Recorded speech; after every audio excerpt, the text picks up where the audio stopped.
Class, let's have our pre-week lecture for MAS. For me, out of the 6 subjects, yung MAS, yan yung pinakamadali in the actual board exam. Believe me, kayang-kaya nyo yung MAS. Now, usually 50-50 yan. 50% theory questions and 50% problem solving. So sa pre-week natin, mag-focus tayo on the basics. And as usual, yung magiging strategy ko is, i-highlight ko muna yung mga key points to remember per topic, and then saka tayo magsasagot ng handouts. Okay? So ganun gagawin natin per topic. Alright, are you ready? So let's start with the first topic, Introduction to MAS. MAS or Management Advisory Services is a very broad field. And if you remember yung discussion natin sa audit, meron tayong na-mention doon about non-assurance engagements. And one of which is advisory or consulting. So yung advisory doon, example nun is MAS. Okay? And in fact, sa mga auditing firms na yan, may mga separate division yung advisory. Okay? In particular sa SGB, meron doon na tinatawag na Transactions Advisory Services. Okay? Yung pinaprovide nila, mga services, for example, si client may merger and acquisition. Okay? Or nag-i-issue ng share si client. Or mag-i-issue ng bonds. Yun yung function nila. Okay? And isa pang division sa SGB, ang tawag is Performance Improvement. Yung Performance Improvement, ang role naman niya, nagre-recommend siya kay client kung paano may improve yung operations. Okay? So again, MAS, very broad field, but in the board exam, mag-focus tayo on management accounting. Alright? Now, I want to highlight 3 characteristics of management accounting. Number 1, yung client natin dito is the management. Okay? Which is an internal user. As opposed to financial accounting or sa audit, external users yung gumagamit ng financial statements. So dito, lahat ng output natin, lahat ng report natin kay management, gagamitin niya yan for decision making. Okay? Decision making. For example, kung paano may improve ni client yung operations niya, how to improve the internal control, how much is set yung selling price, paano i-evaluate properly yung mga employees, and so on and so forth. Okay? That's the first one. Internal user is the management. Now, in line with that, sa management accounting, wala tayong accounting standards. Okay? Walang IFRS dyan. So, lahat ng tools na gusto mong gamitin, as long as makakatulong yan kay management for decision making, pwede mong gamitin yan in management accounting. Alright? And lastly, it relates to the future. Unlike sa financial accounting natin, nire-record natin yung past transaction. Sa management accounting, mas important yung mga future transactions. Ang maganda example nito yung topic natin later na about budgeting. Yung budgeting, about future yun. Okay? So ayan, yun yung gusto ko i-highlight na 3 characteristics of management accounting. And as you notice, very different yung management accounting and financial accounting. And yung overlap lang siguro niyang class, yung cost accounting na inaral natin sa AFAR. So maraming concepts doon, i-apply din natin dito sa MAS. Okay? So yeah, so answer muna tayo ng konting theory questions for the intro to MAS. Let's go to number 1. That kind of accounting concerned with providing information to management, which is our client, the internal user, in making decisions about the operations of the business. Letter D, management accounting. Number 2, management accounting. So let's read all the choices. A, is governed by GAAP. Nope. Walang any accounting standards for management accounting. B, is geared primarily to the past rather than the future. The future siya rather than the past. C, places more emphasis on precision of data compared with financial accounting, which does not. O baliktad. Si financial accounting, more of, yun yung precision of data. Kasi may pina-follow ka accounting standards. Sa management accounting, hindi. So mali din yung C. Let's go to Dog. Draws from disciplines beyond accounting. Okay? Letter D for number 2. Let's go to number 3. Which of the following does not relate to management accounting? A, accounting reports may include non-monetary information. So, yung report natin kay management, pwedeng may monetary, non-monetary information. Okay? Tama yung A na yan. Letter B, reports are often based on estimates and are seldom useful for anything other than the purpose for which they are prepared. That's also correct. Estimate, and usually yan, in line with yung mas concerned tayo sa future rather than past transactions. Letter C, it is subject to restrictions imposed by GAAP. So mali na yung C. C na yung answer natin kasi ang tanong is does not relate. Letter C yan. D, it provides data for internal users. That's correct. Okay, letter C for number 3. Let's go to number 4, the primary purpose of management advisory services. Let's go to letter C. to improve the client's use of its capabilities and resources to achieve the objectives of the organization. And number 5, the chief management accountant, okay, so yung head ng management accounting or tawag natin is management accountant, ang tawag sa kanya is the controller, okay? Traditionally performs these functions except so yung A, B, and C, functions yan ni controller. Basahin natin. A, the establishment and implementation of the financial planning process, financial and management reporting interpretation, protection of the company's resources and economic conditions. Letter D, preparation of proposals for product promotion. So, hindi yan si controller, okay? So yung D na yan, more of sa marketing yan, okay, in charge yan. So, number 5, except dog. Alright, so ayan. Now, let's go to our second topic, which is cost concepts and behavior. So, gawin natin class, i-distinguish muna natin yung basic types of costs, okay? We have product cost versus period cost. Sir, ibig sabihin ng product cost? Ibig sabihin niyang class, ito yung inventoriable cost natin. When you say inventoriable, inventory, okay? And then, pag binenta mo, magiging cost of goods sold. Alright? Kaya inventoriable. Now, ito yung direct materials, direct labor, and overhead. You call it product cost. Ano naman yung period cost? Ito yung mga selling and administrative expenses natin. Yung mga operating expenses, considered siya as period cost. Alright? Next, direct cost versus indirect cost. Well, pag sinabi mo direct, madaling matrace. Traceable siya. Pag naman indirect, hindi practically traceable. Okay? Opposite sila. Now, example of direct, meron tayong direct materials and direct labor. Yung indirect naman, meron tayong overhead. Alright? Now class, actually may term dyan. Pag in-add mo yung direct materials and direct labor, ang tawag natin dito is the prime cost. Pag in-add mo naman yung DL and OH, parang inaral natin sa AFAR, ang tawag natin doon is conversion cost. Okay? Or CC. Alright, and third one, let's differentiate fixed cost versus variable cost. So gamit tayo ng table. Okay, ito yung fixed cost, variable cost, total, and per unit. Para maintindihan natin yung class, tingin muna tayo dito sa graph natin. Meron tayong cost dito, ito yung number of units produced natin. Tama? Ito yung line natin. Okay, yung cost line. So itong portion na yan, ito yung fixed cost natin. Ibig sabihin, kahit hindi tayo mag-produce, meron tayong may incur na fixed cost. Yung variable cost, pag nag-produce ka lang, tsaka lang magkakaroon ng variable cost. Alright? So it means, yung fixed cost natin, as we produce more units, yung fixed cost natin will be just the same. Tama? Constant lang yan. Same lang yan.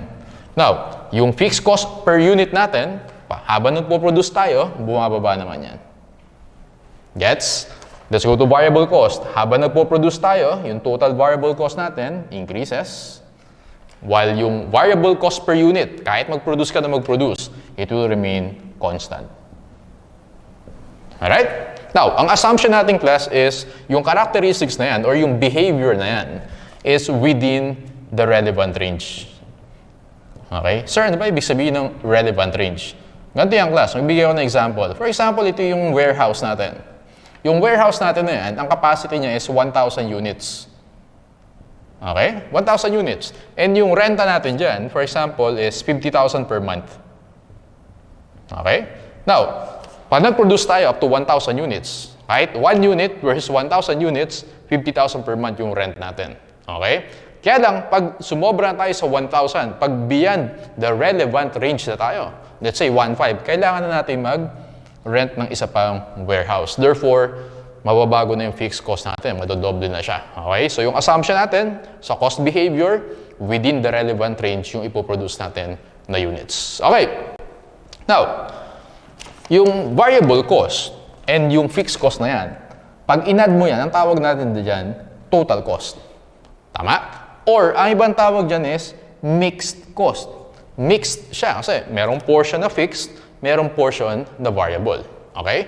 Very important sa atin to segregate yung yung variable cost and the fixed cost. Ang tawag natin dyan, class, is the cost segregation techniques. Meron tayong 3. Number 1, high-low method. Number 2, scatter graph method.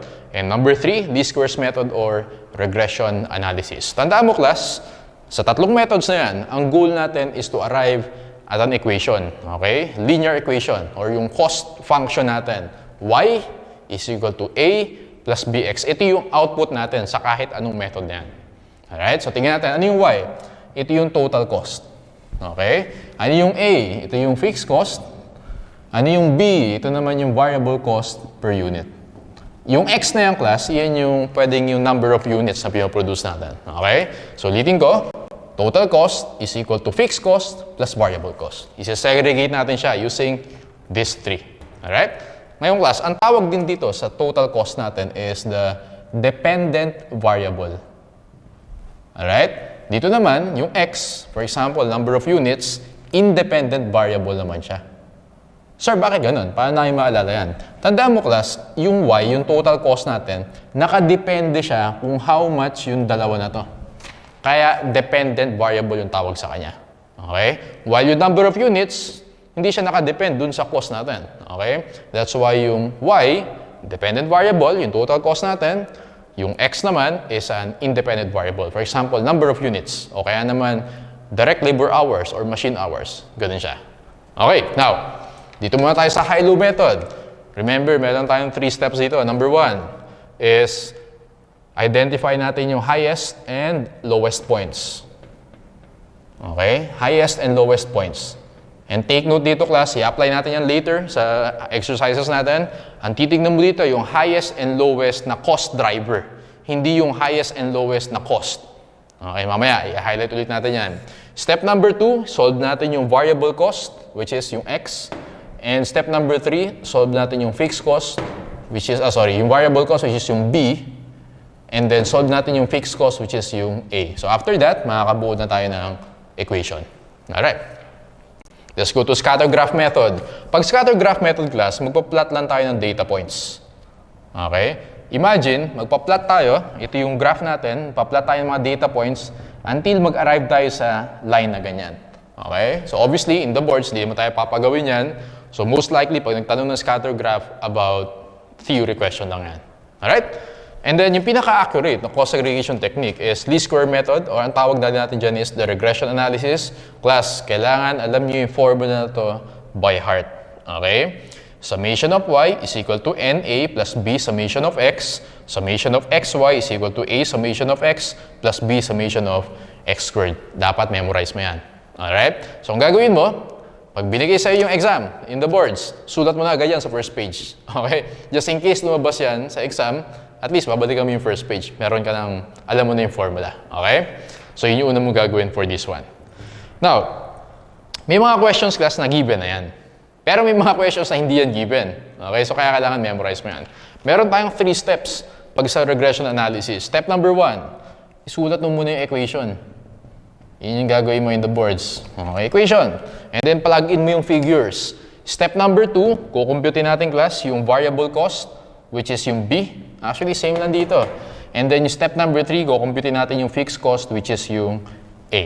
Mamaya, papakita ko yan. May exercise tayo. Now, again, very important, class. Kahit anong segregation technique or cost segregation technique, kahit ano sa tatlo na yan, ang end goal natin is mag-arrive tayo sa linear equation na y is equal to a plus bx. Now, in statistics, meron tayong concept na coefficient of determination and coefficient of correlation. Tandaan mo, class, ang ibig sabihin lang yan, iyan yung strength of this equation. Okay? Strength. Strength. Ayan. Now, yung determination, r squared, yung ginagamit na variable dyan, yung correlation naman, r. Actually, mas ginagamit yung coefficient of determination. Okay? So again, class, ang ibang tawag din sa coefficient na yan is yung goodness of fit. Okay? Kung gaano ka accurate yung linear equation na nag-arrive tayo. Yun yung coefficient of determination and coefficient of correlation. Sir, anong difference sila? As you notice, yung determination, r squared, minultiply mo ng 2 beses yung r. And since naka-r squared siya, yung value ng coefficient of determination mo is between 0 to 1. Okay? Ngayon, mas maganda, mas mataas. Okay? Mas malapit ka sa 1, better. Okay? Mas maganda yung linear equation mo. Yung correlation naman, class, pwedeng -1, pwedeng 0, or +1. Okay, yung range na ganyan. Pag sinabi mo negative 1, ibig sabihin class, negative, meron silang perfect negative correlation. Pag 0 naman, walang correlation. Pag 1 naman, pag positive 1, meron silang perfect positive correlation. Okay? Now, ulitin ko, ang pinakamaganda dyan, mas malapit sa 1, much better. Okay? Ayan. Yung mga kailangan mong tandaan about cost concepts and behavior. Sige, so let's go to our handouts. Number 6, the amount of variable cost per unit and total fixed cost within a relevant range, mahalaga yung relevant range na yan, behave this way in relation to the production level. Let's go to letter C. Production increases, unit variable cost remains constant. Ito. Total fixed cost remains constant. Alright, that's why answer natin for number 6 is letter C. Number 7, which of the following is false? At zero production level, ito yung zero production. Okay? Fixed costs are positive. Well, correct. At zero production level, variable costs are 0. Yes. At zero production level, total cost equal to fixed cost kasi walang variable cost. That's correct. At zero production level, fixed cost is 0. False. Meron ka ng fixed cost which is this one. Tama? Kahit wala kang production. Dog for number 7.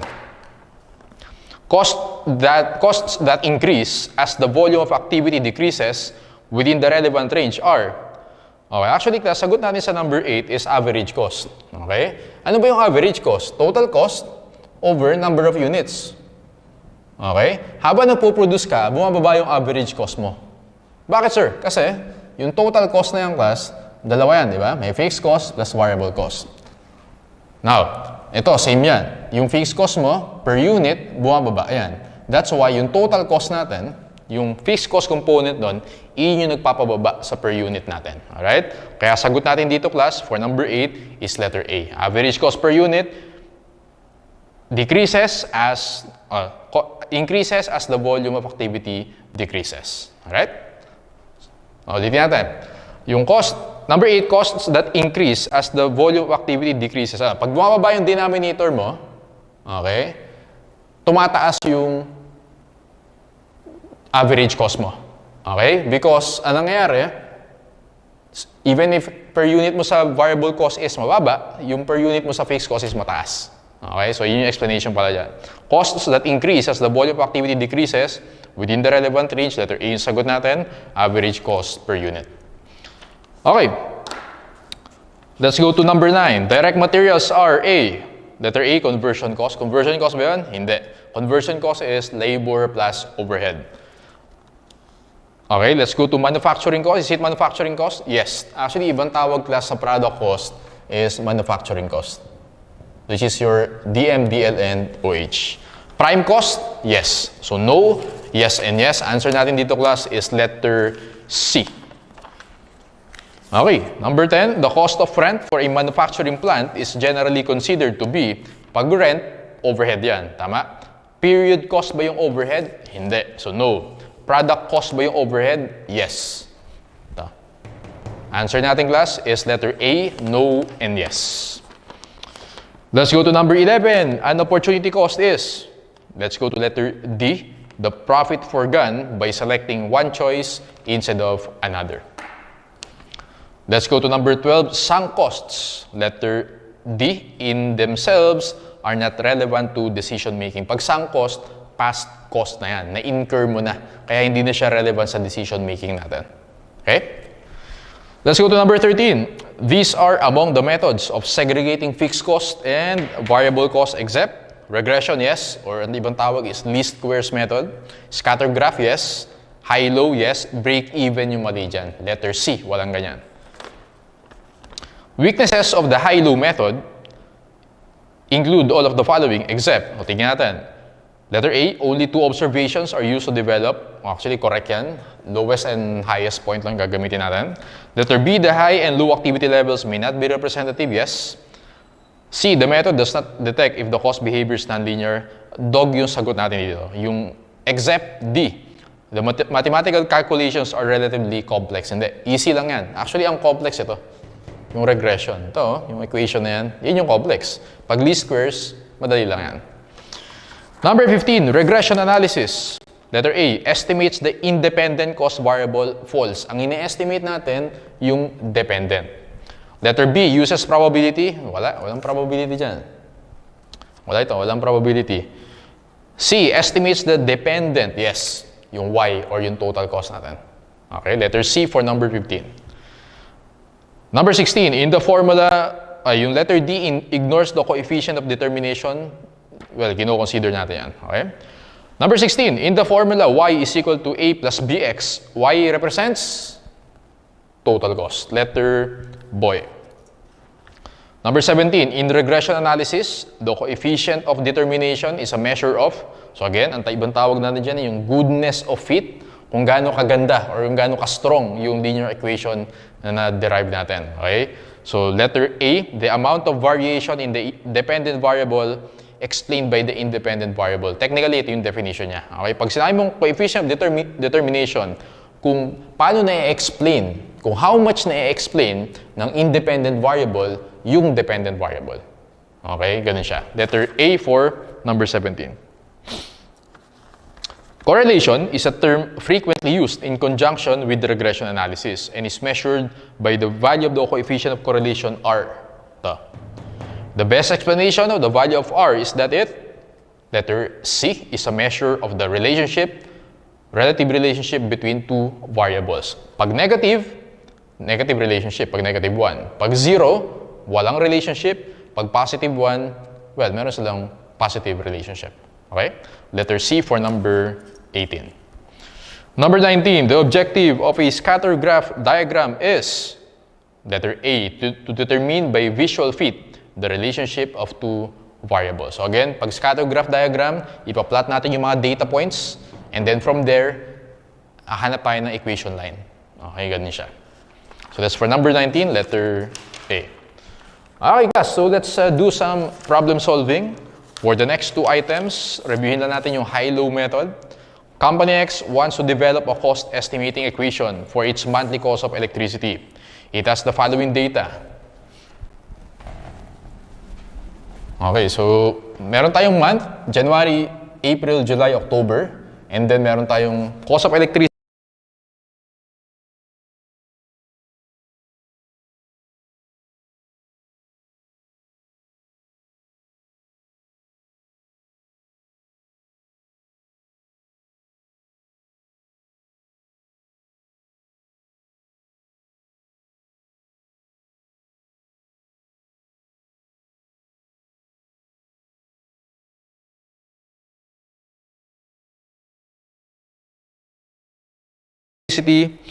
Meron tayong direct labor hours. Okay, now, using the high-low method, what is the best equation?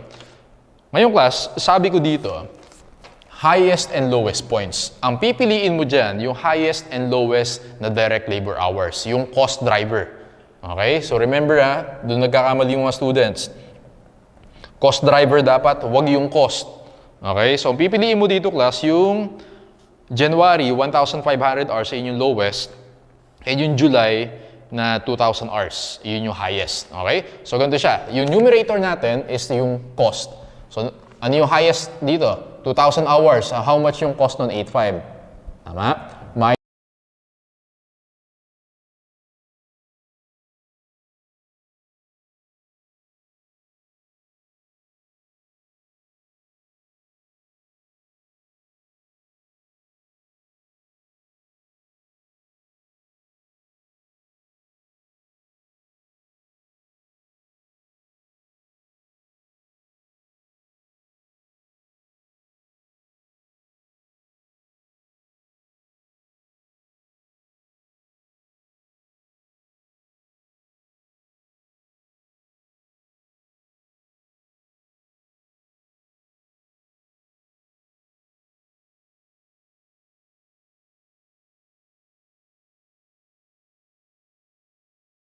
Minus yung lowest, 1,500 hours, yung cost nun is 6,750. And then sa baba mo ilalagay yung 2,000 minus 1,500 hours. Okay, so ulitin ko, yung basis ng highest and lowest points mo, yung cost driver, in this case, yung direct labor hours.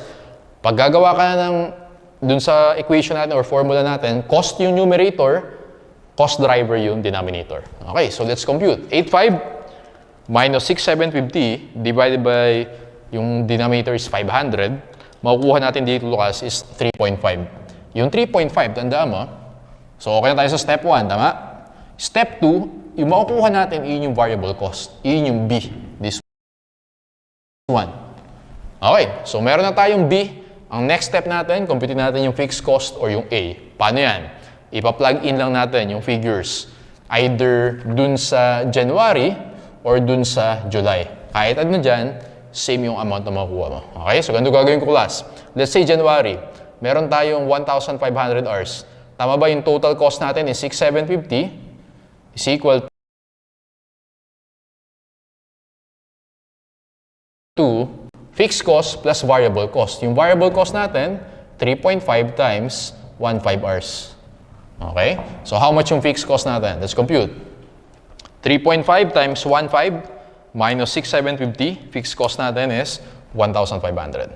So ito yung variable cost, 3.5. Fixed cost, 1.5. Therefore, yung linear equation natin, y is equal to a. Yung a natin, yung fixed cost, 1.5.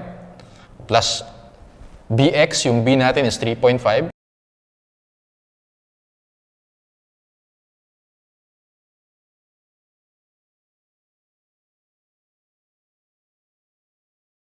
X. Okay. That's letter D or dog. Once may equation tayo, iyan yung pang predict natin kung how much yung cost. Let's go to number 21. How much is the total cost for the month if 1,000 direct labor hours are incurred? So, ganito gagawin ko dyan. Meron tayong equation, tama? Ipa-plug in ko na lang dyan yung 1,000 hours. Total cost or Y is equal to 1.5 plus 3.5 times 1,000 hours. Okay, solve natin.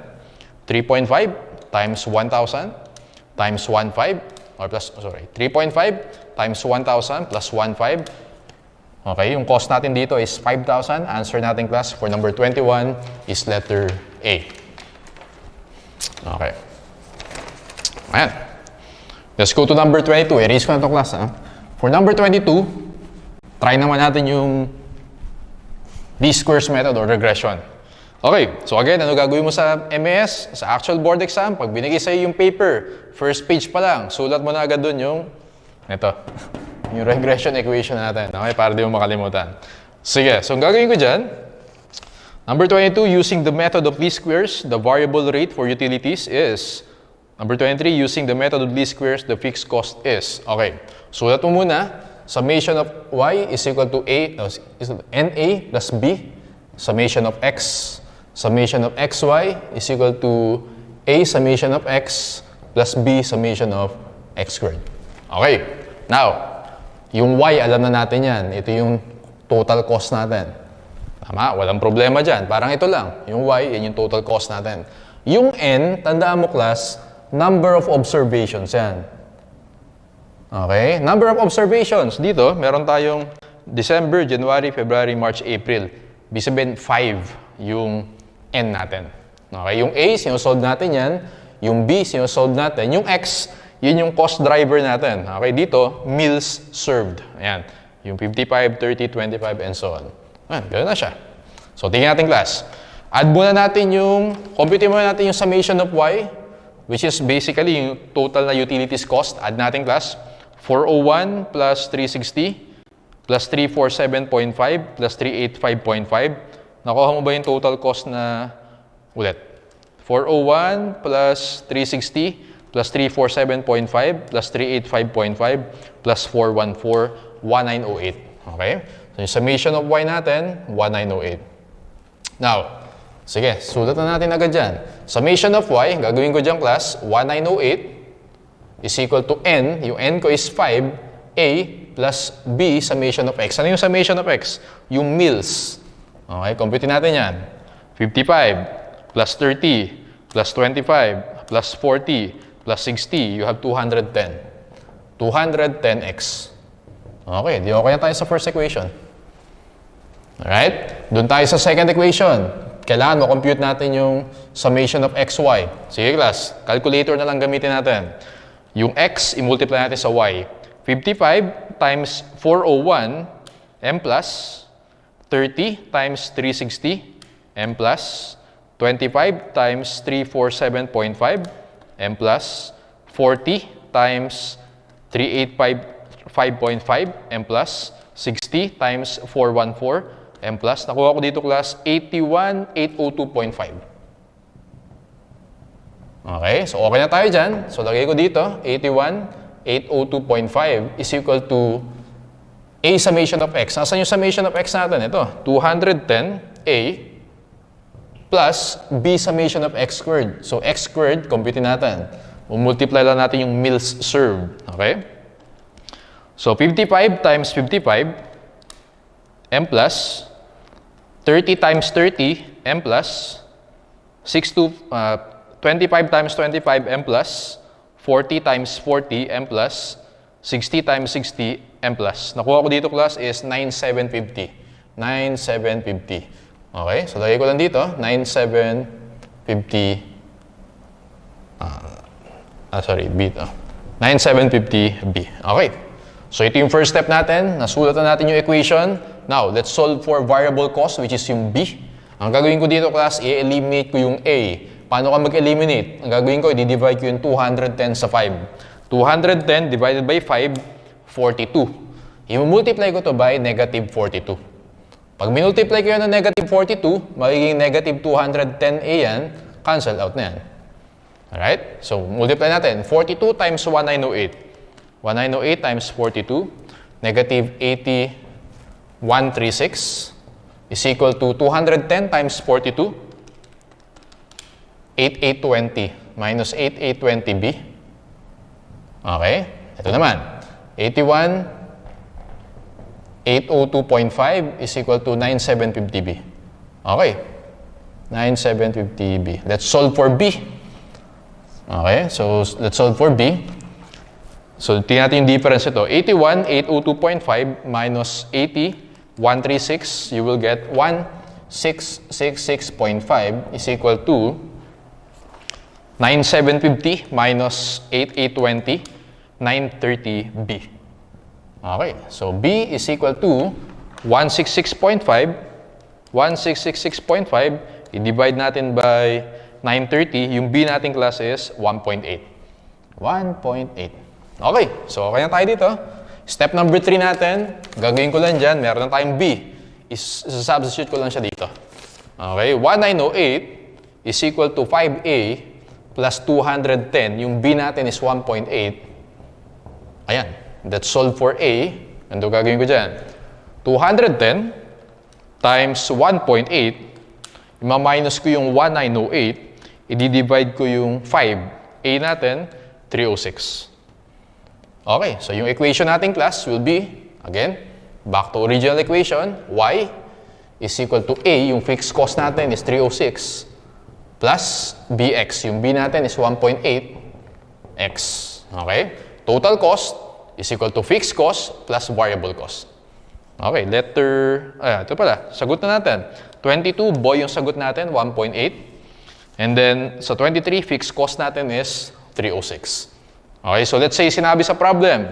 Okay, so merong 50 meals na na-serve. Ano gagawin mo doon? Total cost is equal to 306 plus, kunwari 50 ha, 1.8 times 50. Okay, pag pinakompute sa'yo yung total cost, 1.8 times 50 plus 306, answer mo doon, 396. O ganun na siya. Parang yung ginawa natin kanina sa, yun, yung high-low method. Okay, so yan. So I think yun yung last item natin for cost concepts and behavior. Class, let's go to cost volume profit or CVP analysis. To understand this, very important class is the preparation of the contribution margin income statement. Sir, paano yun?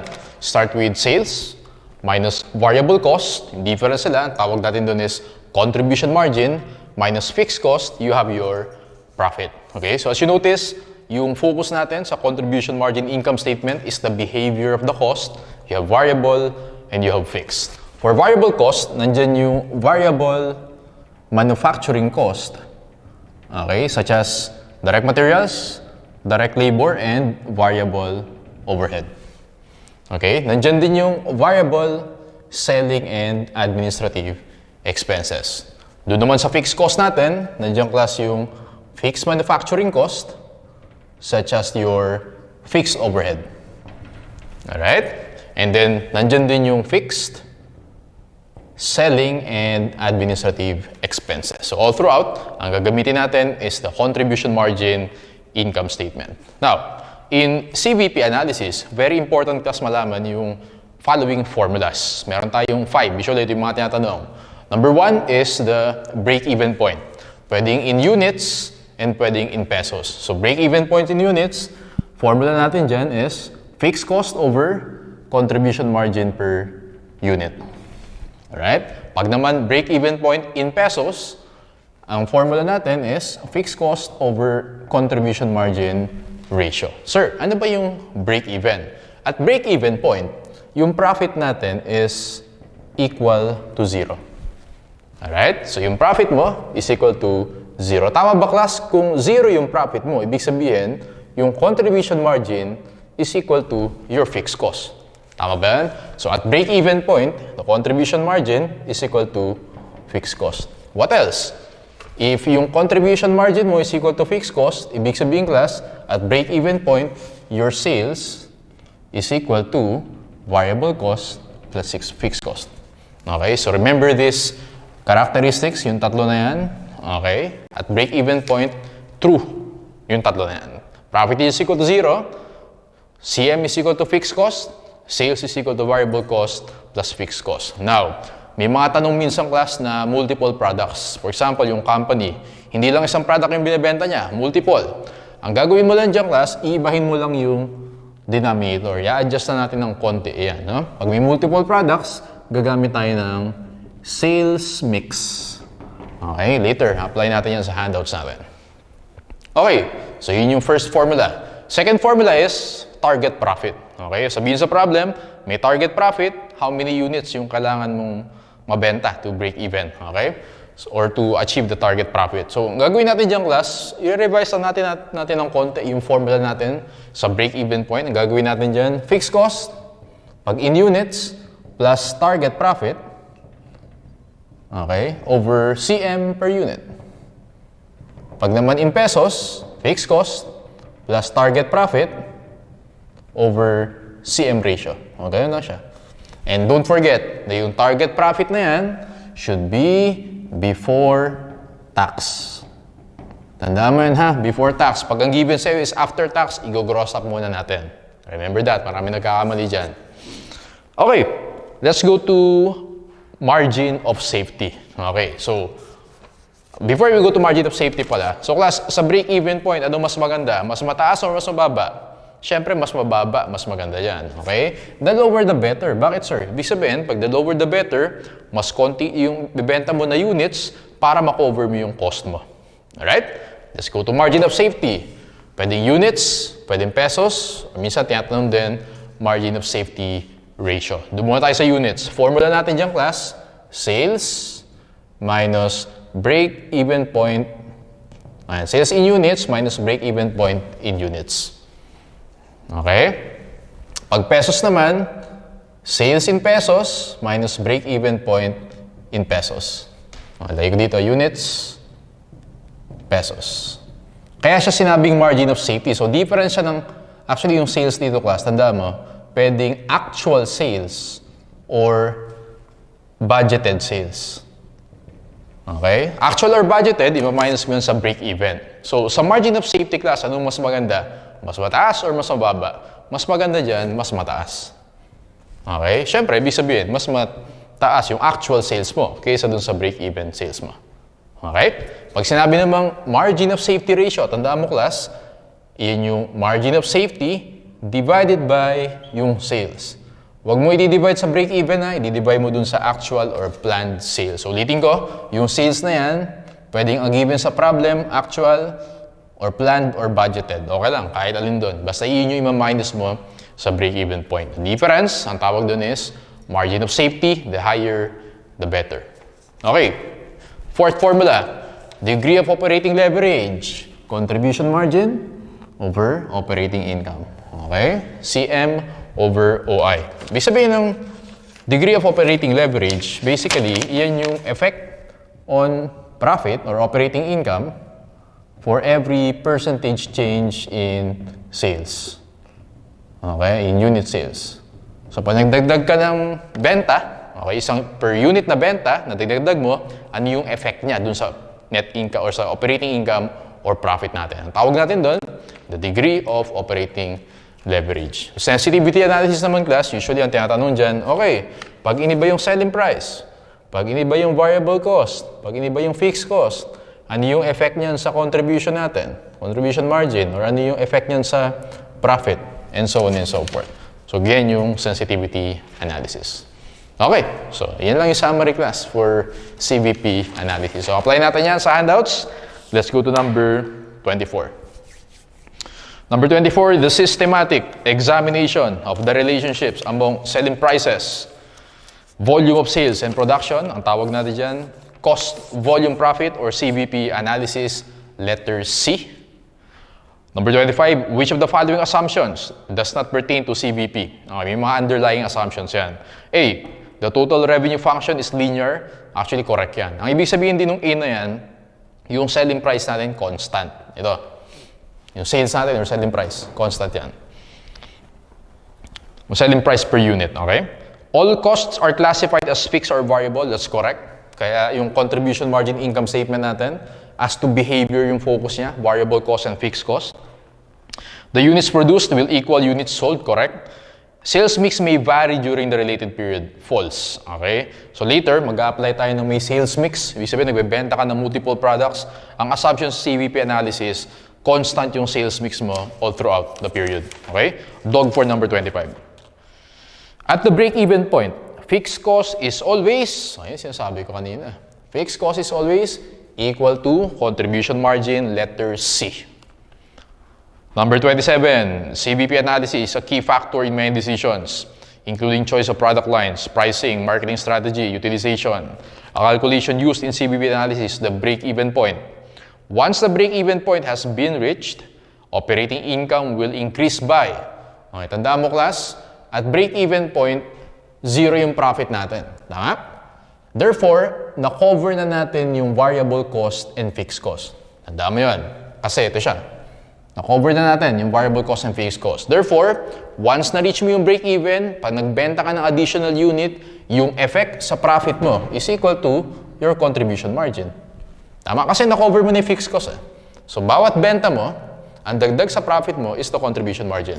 Okay? Kaya answer natin dito, letter B, contribution margin per unit for each additional unit sold. Number 28, to reduce the break-even point, the company may, well, ang mas gusto natin, mas mababa yung break-even para ma-cover natin agad yung cost, konting sales lang, okay? Paano natin ma-reduce? Tingnan mo lang yung formula. It's either ibaba natin yung fixed cost or itaas mo yung contribution margin per unit. Answer natin dito is letter C, decrease the fixed cost and increase the CM, ayan, CM. Number 29, the rate or amount of that sales may decline before losses are incurred. Ang tawag natin diyang class, margin of safety. Okay, yung formula natin, sales minus break-even point. Okay, and mas gusto natin, mas mataas yung margin of safety. Letter C. Number 30, the margin of safety is a key concept of CVP analysis. The margin of safety is, punta tayo dun sa letter D, difference between budgeted sales and break-even sales. So class, take note, na again, yung sales na nasa formula na yan, pwedeng actual, pwedeng budgeted, or pwedeng planned. Okay? Tatlo na yan, pwede mong gamitin yung sa formula. Usually, isa lang doon yung given. Okay? Letter D for number 30. Okay, so let's have some problem solving. Number 31. Okay, so andito na lahat actually sa number 31. Madali lang naman yung CVP analysis, dapat lang alam natin yung formula. Okay? Company X produces a product that has the following data per annum. Meron tayong sales price, unit sales price na 400, unit variable cost 260, fixed cost na 7 million, units sold 70,000 units. Okay, unit contribution margin. Paikliin ko na lang. When you say unit contribution margin, ano ba yung contribution margin? Sales minus variable cost. So gagawin ko lang dyan, 400 minus 260, unit contribution margin ko is 140. CMR, contribution margin ratio. Ang gagawin mo dyan, yung CM i-divide mo dun sa sales. Yun yung CMR natin. Okay, or pwede rin 140, yung CM natin per unit, i-divide mo sa selling price na 400, CMR natin is 35%. Okay, 140 over 400, 35%. Variable cost ratio. Class, yung variable cost ratio, yan yung variable cost over sales. Okay, how much yung variable cost natin? 260 divided by 400, 65%. Or ang iba pang way to compute for the variable cost ratio is just 1 minus CM ratio. So 100% minus 35%, variable cost ratio is 65.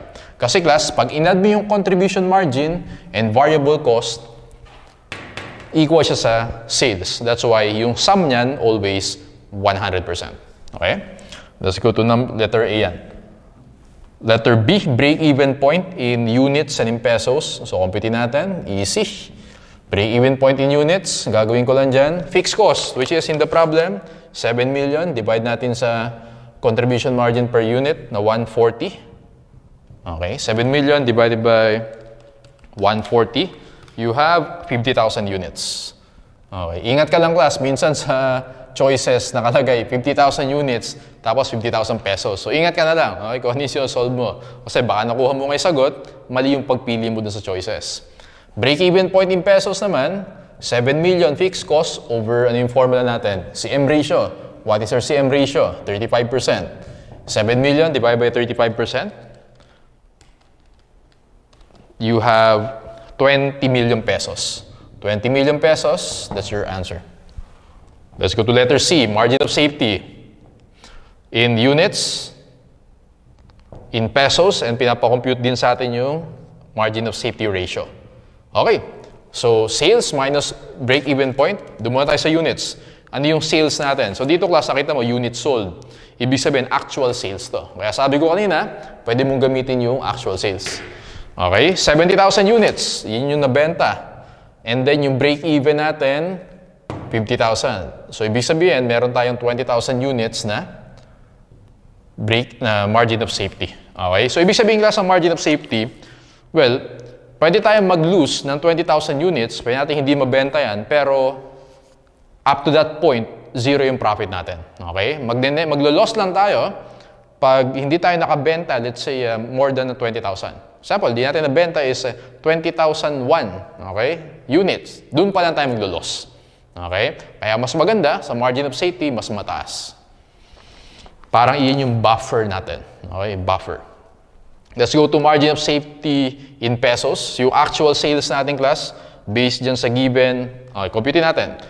Units sold na 70,000, multiply natin sa 400, yung unit sales price, 28 million pesos. 28 million, and then yung break-even point natin, 20 million. Therefore, in pesos, meron tayong 8 million. Margin of safety ratio, pwede mong gawin dyan, 20,000 divided by 70,000. Okay, that is 28.57%. So again, pag margin of safety ratio, yung denominator mo dito class, is the actual sales. So dito, 8 million divided by 28. Huwag mo i-divide to Huwag 8 over 20. Okay? So, pag 8 divided by 28, ayun, 28.57. Pwede mo siya i-solve. Pwedeng units, pwedeng pesos. Okay? Ayan, 28.57%. Net profit ratio. Ibig sabihin, ito. Profit over sales. Yun yung net profit ratio natin. Okay, so gagawin ko lang dyan. Kasi maraming ways to compute for that. Pero compute na natin yung profit. Meron tayong sales na 28 million, tama? And then, computin natin yung variable cost natin. 260 per unit. So, 260 times yung nabenta natin na 70,000, 18.2 million. And then, yung fixed cost natin, 7 million. Ibig sabihin, yung profit natin is 28 million minus 18.2 minus 7 million, 2.8 million. Okay, ratio yung tinatanong, profit ratio. Ibig sabihin, divide mo na sa sales. Laging denominator mo, sales. Okay, pag ratio yung tanong sa'yo. Answer natin, profit ratio is 10%. Okay, let's go to letter E. Okay, if sales increase by 450,000, how much would you expect profit to increase? Okay, so ganito gagawin ko lang dyan, class. Mag-increase daw ng 450,000. Ang gagawin ko lang dyan, i-multiply ko by yung CM ratio ko. CM ratio ko, saan yan? CM ratio na 35%, multiply ko siya. Okay, 450,000 times 35%, answer natin class, mag-i-increase yung profit natin by 157,500. Alright. So, ganyan siya. Nakuha niyo yung class? Sige. Okay, do-double check ko lang. Okay. So, ayan class. That's your answer for the letter E, 157,500. Ayan, actually, nandiyan na lahat ng alam mo tandaan about CVP. Let's answer mga short problems para mag-practice tayo. Let's go to number 42. Ang maganda class ng MAS sa boards, well, obviously, short problems na naman yung binibigay dyan. And last resort mo dito, may mga choices. Pwede kang mag-work back. Okay, actually, minsan nga, pag di mo alam sagot, pwede mong i-substitute yung choices, no? Para isa-isa mo yung choices. Pero yun yung last resort mo. Okay? Huwag mong gagawin sa lahat ng problems yun kasi mauubos yung time mo. Pag lang may isang item ka, or 1 or 2 items, na hindi mo talaga makuha, kahit anong gawin mo sa boards, yun yung last resort mo. I-substitute mo A, B, C, D. Okay? Kung alin yung consistent, ayun, yun yung sagot doon. Okay? So, yun yung maganda sa MAS. Kaya sabi ko, medyo madaling subject siya. No? Let's go to number 32. Company X sells a product to retailers for 200 as a selling price. Variable cost 40, selling commission 10%. Fixed manufacturing cost 1 million per month, while fixed selling and admin 420. The income tax rate is 30%. The target sales, if after-tax income is 123,200, would be, ito siya, yung target profit. Okay? Ano yung formula natin? Fixed cost plus target profit over CM per unit. Okay? In this case, number of units yung tanong dito. And then gagawin ko dyan, so may fixed cost tayo na 1 million. Tama? 1 million plus 420,000 plus ano yung target profit natin? 123,200. Tandaan mo class, hin-highlight ko kanina, dapat before tax. I-gross up muna natin yan. 123,200, sabi dyan yung tax rate is 30%. 123,200 divide natin sa 70%, you get 176,000. So ito yung numerator mo. Divide natin sa CM per unit. Selling price, 200 minus variable cost natin na 40. Actually, class, yung selling commission, variable cost din yan. Kasi 10% eh. Based yan sa sales eh. So, ito siya. Variable selling and admin yan. So, ano yung 10% of 200? 20. Okay? So, tingnan natin. So, yung denominator natin is 140. Ano yung numerator natin? 1 million plus 420,000 plus 176,000. Divide natin sa 140. Answer natin dito, class, 11,400 units. Letter C. Okay. Let's go to number 33. Company X has sales of 200,000. CMR, contribution margin of 20%. Margin of safety of 80,000. What is the company's fixed cost? Usually, ganyan yung mga mahihilig sa board exam, no? Work back, okay, basically. So, ang gagawin ko dyan, well, alam ko yung margin of safety is actual sales minus break-even. Okay? Point in sales. Tama? Sabi dyan, yung margin of safety is 80,000. 80,000 yan. And then, yung actual sales ko, 200,000.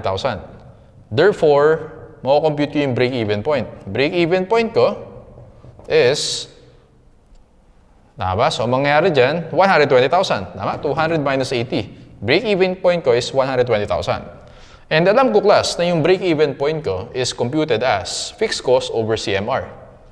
Okay? That's my break-even point. Therefore, dito ko nalagay, break-even point.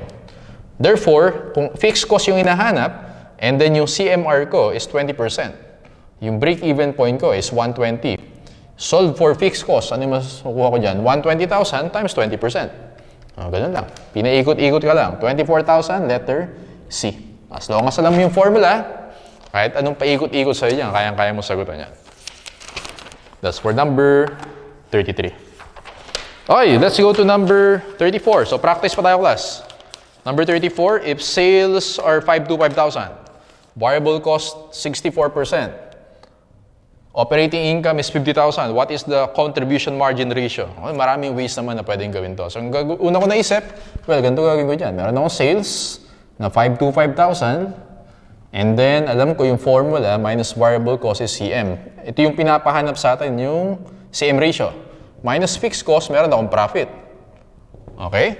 So, yung profit dito, or operating income is 50,000.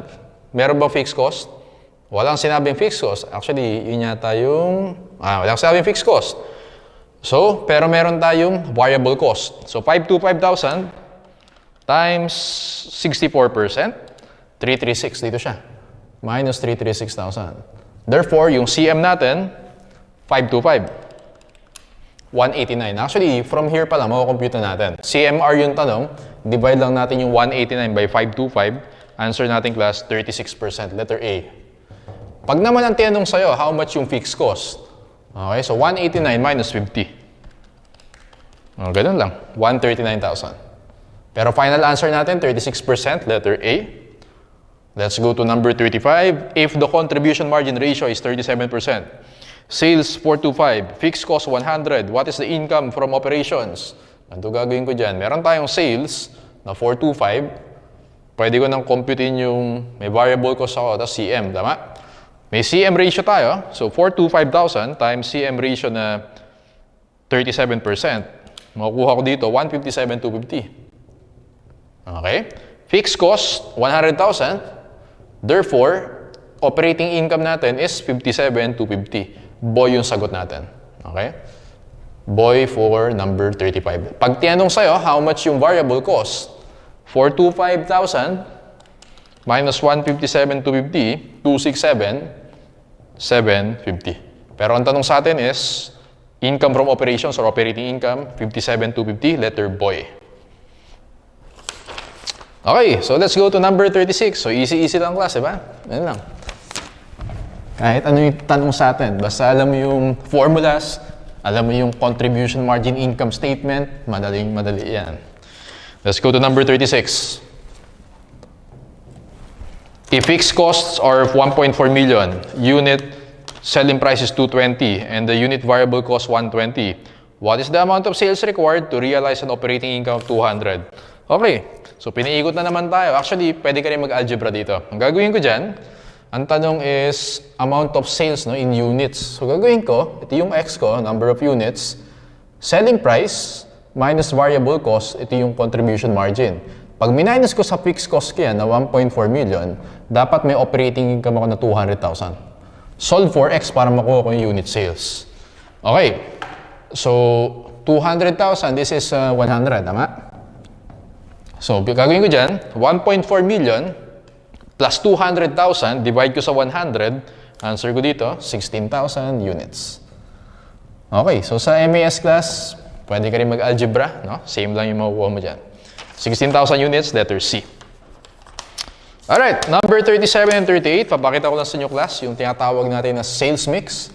Whenever nagbebenta ka ng multiple products, ibahin mo na ng konti yung formula mo, yung denominator, i-factor in lang natin yung sales mix. And ayan, and ang underlying assumption sa CVP analysis, constant yung sales mix all throughout the period. Number 37, a company sells two products, X and Y. The sales mix consists of a composite unit, 2 units of X for every 5 units of Y. So sa XY, ang sales mix nila 2:5. Fixed costs are 49.5 and unit contribution margin for X and Y 2.5 and 1.2. So sinabi na yung unit contribution margin. Okay, considering the company as a whole, the number of composite units to break even. Ganito gagawin ko class. Okay, so alam ko, ang formula ko is fixed cost over CM per unit. Okay? Now, dalawa yung products ko. Meron akong fixed cost na 49,500. Okay? Now, dumunta tayo kay X. Si X, yung contribution margin niya is 2.5. 2.5, i-weights ko lang yan. Gagamitin ko yung sales mix nila. Di ba, 7 yung denominator mo kasi 2 plus 5 is 7. Kay X, 2.5 times 2 over 7. Okay, ito yung kay X. Yung kay Y naman, yung CM niya is 1.2. 1.2 times 5 over 7. O, ganun lang. Sige nga, computin natin. 2.5 times 2 over 7, m plus ko muna yan. 1.2 times 5 over 7, m plus ko yan. And then 49.5, i-divide ko sa denominator natin, nakuha ko dito 31,500 units. Letter A for number 37. Okay? Number 38. If the company had an operating income of 22,000, the unit sales for product X and Y must have been, tingnan natin. So, yung 38 na yan, parang ito, yung target profit. Okay, ganun lang din. Fixed cost plus target profit, and then gamitin natin yung sales mix. Okay? So, ano yung fixed cost natin? 49.5. Ano yung target profit? 22,000. Okay? See, ito, gamitin lang din natin to. 2.5. Okay, so 2.5 times 2 over 7 para kay X. And then 1.2 times 5 over 7 para kay product Y. Okay, so compute natin. 49.5 plus 22,000, divide natin sa denominator natin kanina. Na-compute natin earlier. Nakuha ko dito plus 45,500. Pero ito yung composite units. Okay, yan yung composite total basically. Ngayon, ang tanong sa atin, yung kay X and Y. Paano gagawin mo dyan, sir? Class, ganito lang gagawin ko dyan. Ganun lang din. Pro-rate ko lang din. 2 over 7 yung kay X, 5 over 7 yung kay Y. Okay? So, 45.5 times 2 over 7, 13,000 kay X. 45.5 times 5 over 7, 32,500 kay Y. Answer natin dito, letter boy. 13,000 and 32.5. Okay. So, yun yung breakdown ng 45.5 natin. X, 13,000. Yung 32.5 naman kay Y. Letter B or boy. Okay. So, that's for CVP analysis. So, yeah, diretso na tayo agad dun sa next topic natin. Product costing. Pag sinabi mong product costing, yan din yung absorption and variable costing. Sir, ano ba difference ng absorption and variable costing? Doon muna tayo sa absorption costing. Tandaan mo, class, ito yung traditional na alam natin. Inaaral natin sa accounting, na income statement, yun yung absorption costing. Ano yung itsura niyan? Sales, minus cost of goods sold.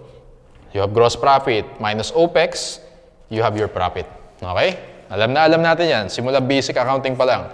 Now, mapapansin mo, class, yung absorption costing, ang focus niya dito is more on the product versus the period cost. Product versus period. Bakit, sir? Kasi class, yung COGS na yan, product cost yan eh. Tama? Product cost yan. Yung OPEX naman, ito yung period cost natin. So, yun yung hina-highlight sa absorption costing income statement. Ano ba yung product cost? Nandiyan yung materials, DM, DL, and OH. Okay? So, alam natin, yung DLOH na yan, o yung product cost, asset mo na yan, inventory, pag binenta, magiging cost of goods sold. Doon naman sa OPEX, meron tayong selling expenses and administrative expenses. Okay. Doon naman tayo sa variable costing income statement. Sir, ano ba yung variable costing income statement? Ito. Okay. Yung contribution margin income statement. So, same. Kamukha lang ibig sabihin dyan. Sales minus variable cost. So, again, yung variable cost natin. Pwedeng andyan yung manufacturing cost. Nandyan yung variable selling and admin. Minus, you have contribution margin, minus fixed cost. Sa fixed cost natin, nandyan yung fixed manufacturing cost. And nandyan yung fixed selling and admin. And you have the profit. Okay. Now, nakita na natin yung difference. Tama? Further differentiate pa natin siya. As to product cost and as to period cost. Ano ulit yung product cost? Yun yung inventory. Pag absorption costing, direct materials, direct labor and overhead, alam natin sa cost accounting. Kaya class may overlap to sa cost accounting. No? Kaya medyo madali lang MES. Both variable and fixed, product cost yan. Pagdating sa absorption costing. Kasi yan yung traditional na alam natin. Okay. Doon tayo sa variable costing income statement. As you notice, pag variable costing income statement, lahat ng variable manufacturing cost, inventoriable yan. Okay? Yung fixed manufacturing cost, tandaan mo class, expense yan. Period cost yan. Okay? Period cost. Yan yung main difference nila. Ayun, no? May check to, may X to. Kasi inside the product, ipe-present mo yan under variable costing income statement as period cost. Ito. Alright? Doon tayo sa period cost. Variable and fixed selling admin, isi-charge mo as period cost under absorption costing. Okay? Tandaan mo class, pag variable costing income statement, variable and fixed selling and admin, charge mo din yan sa period cost. In short, walang difference sa period cost. Pagdating sa absorption and variable costing, same sila. Ay no, parehong may check. Basta variable and fixed, OPEX yan. Period cost yan. Ang main difference, yung conclusion natin, between absorption and variable costing is the treatment of the fixed overhead. Ito, yung fixed overhead. Okay? Ayan, fixed OH. Yun yung difference na. Alright, now, tingnan natin glass. Ito usually yung mga tinatanong na makakatulong sa inyo to. Tingnan natin if yung production, compare natin yung production and sales. Okay? And tingnan natin alin yung higher yung net income, absorption or variable costing. Tingnan natin. Pag first case muna tayo, production, let's say 10,000, yung binenta natin is 9,000, tandaan mo class, pag production is more than sales, mas mataas yung income natin sa absorption costing. Bakit sir? Kasi class, kapag ganyan, ang mangyayari sa'yo, mas mataas yung absorption costing mo because under variable costing, yung na-incur mo na fixed overhead dun sa 1,000 units na difference, chinarge mo pa rin sa period cost. Okay? That's why, mas mataas yung absorption costing income natin. Pag production is equal to sales, obviously, same lang yan. Okay? Walang difference yan. Pag naman yung production mo is less than the sales, mas mataas naman si variable costing income statement. Bakit sir? Kasi class, pag yung production mo sumababa sa sales, si absorption costing, chinarge mo na sa cost of goods sold yung 11,000. So, mas mataas yung cost of goods sold mo for absorption costing. Therefore, mas mababa income niya. Therefore, mas mataas yung variable costing net income. Okay. In line with this, paano natin i-reconcile yan? Very important class. Ito yung reconciliation. Tandaan mo to. Malaking tulong to. Change in inventory times fixed overhead per unit. Okay, tumuha tayo sa fixed overhead per unit. Sir, bakit minumultiply dyan? Kasi class, sabi ko kanina, yung fixed OH, iyan lang yung difference between absorption and variable costing. Okay? So, kaya fixed overhead per unit. Pang-reconcile yan, mamaya i-apply natin. Sir, ano yung change in inventory? Tandaan mo class, yung change in inventory. Imagine T-account ka ng inventory. Meron kang beginning balance, meron kang purchases, meron kang sales or cost of goods sold, meron kang ending balance. Yung change in inventory, iyan lang yung difference between the beginning and the ending. Okay? Gagamitin natin ito later dun sa reconciliation. Apply natin yan. Let's go to number 39. In an income statement prepared as internal report using variable. Ibang tawag sa variable costing class is direct costing. Okay? Direct costing. Fixed selling and admin expenses would, punta tayo sa C, be used in computation of operating income but not in the computation of the contribution margin. Okay? So, as you notice here, yung fixed selling and admin, ito, fixed selling and admin, sa computation of operating income, gagamitin natin yan. Pero sa computation ng contribution margin, wala siya dito.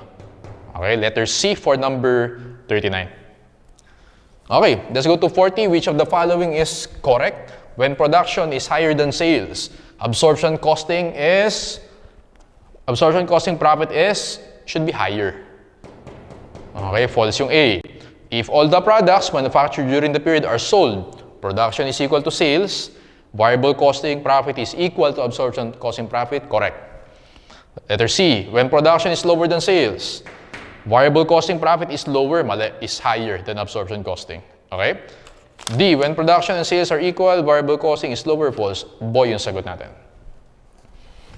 Let's go to number 41. Variable costing and absorption costing will show the same income when there are no, answer natin dyan class, beginning and ending inventories. Bakit sir? Kasi class, pag sinabi mong walang beginning, walang ending inventories, yung production mo equal sa sales. Pag yung production is equal to sales, same lang yung income under absorption and variable. That's why yung sagot natin. 42. Under variable costing, which of the following costs are inventoried or product cost? Variable selling and admin, mali. False yan. Period cost yan. Variable overhead, yes. Ito. Okay. Variable overhead yan. Alright? So, fixed manufacturing overhead, nope, period cost yan. Okay? Fixed selling and admin, always period cost. Letter B yung sagot natin. Under absorption costing, fixed manufacturing overhead can be found in the following except, well, inventoriable yan. Kasi, ulitin ko, pag absorption costing, yun yung alam natin sa accounting. Okay, sa financial accounting. Therefore, kung inventoriable siya, nandun siya sa WIP, nandun siya sa FG, nasa cost of goods sold siya, wala siya sa period cost. Dog yung sagot natin. 44. Identify the following statements as true or false. Statement 1. In variable costing, fixed overhead forms part of the inventory value. False. Period cost yan under variable costing. Statement 2. The difference in profit between variable costing and absorption costing is due entirely to the treatment of fixed manufacturing overhead. Correct. So false and true, letter C. Number 45. Which of the following statements is true? Depreciation is always a product cost. Depreciation is always period cost. False. Depende kung yung depreciation ginagamit mo sa pag-produce ng products, product cost yun. Pag sa office mo ginagamit, period cost yan. C. Selling and admin, whether variable or fixed, are always treated as period cost. Very important. Tama yun. Okay? Sabi ko kanina, pag period cost, selling and admin, pareho lang siya. Walang difference under absorption variable. Letter C yung sagot natin. Income under absorption costing is always greater. False yan. Depende sa production and sales.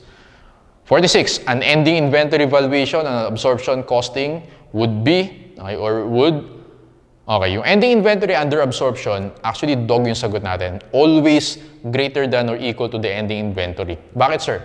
Kasi class, sa absorption, kinakapitalize din natin or inventoriable din yung fixed overhead. Kaya mataas yung inventory mo lagi, okay? Or at least equal dun sa variable costing. Sa variable costing kasi, yung fixed overhead mo, charge as operating expense. Okay? For number 46, dog. Number 47. Ayan. Apply natin lahat dito, class. 47. Net income absorption. Net income variable. Ending inventory absorption. Ending income variable. And reconciliation of net income. Okay, tingnan natin. Let's read the given. Sales. 50 peso selling price. 500,000. Divide nga natin yung class. 500,000 divided by 50. Lagay mo dyan. Units sold, 10,000.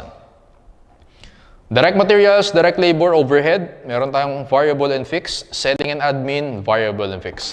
Units, meron tayong beginning inventory and meron tayong production. Okay. Net income, absorption costing. Ganito gagawin ko dyan, class. Net income absorption, yung alam natin in accounting. So meron kang sales na 500,000 and then compute natin yung cost of goods sold. Class, ano yung cost ng inventory dito? Or yung product cost natin? Tama ba? Compute natin yung unit cost under absorption and variable. Sa absorption, materials natin, add natin class. Materials, 20,000. Labor, 30. Variable overhead, 10,000. Fixed overhead, 60,000. Na-compute nyo ba yung 120,000? Okay?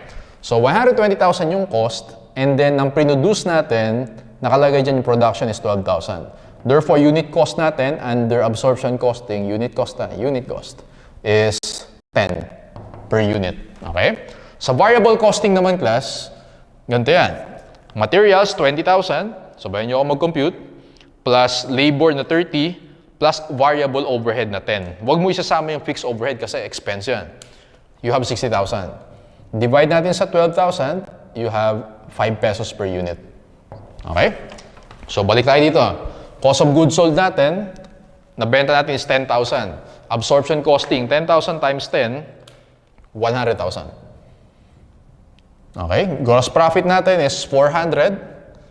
Therefore, and then OPEX natin, nakalagay dyan, variable and fixed, 15,025. Total is 40. Net income natin under absorption costing is 360,000. Let's compute the net income under variable costing. Meron tayong sales na 500,000. Okay, let's deduct yung fixed cost natin. Dalawa yung source ng fixed cost. Meron tayong manufacturing and, variable cost muna. And selling and admin. Okay, doon muna tayo sa variable cost. 5, okay? 5 times 10,000 yung binenta natin. That is 50,000. Variable selling natin, nasan yung class? 15,000. Nakita mo yan? 15,000. Okay, you have contribution margin. So 500,000 minus 50 minus 15. 435,000. And then, meron tayong fixed cost.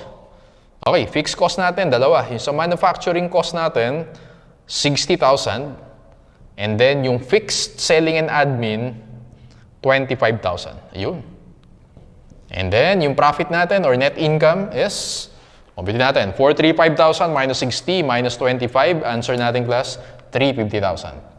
So, under absorption, meron tayong 360.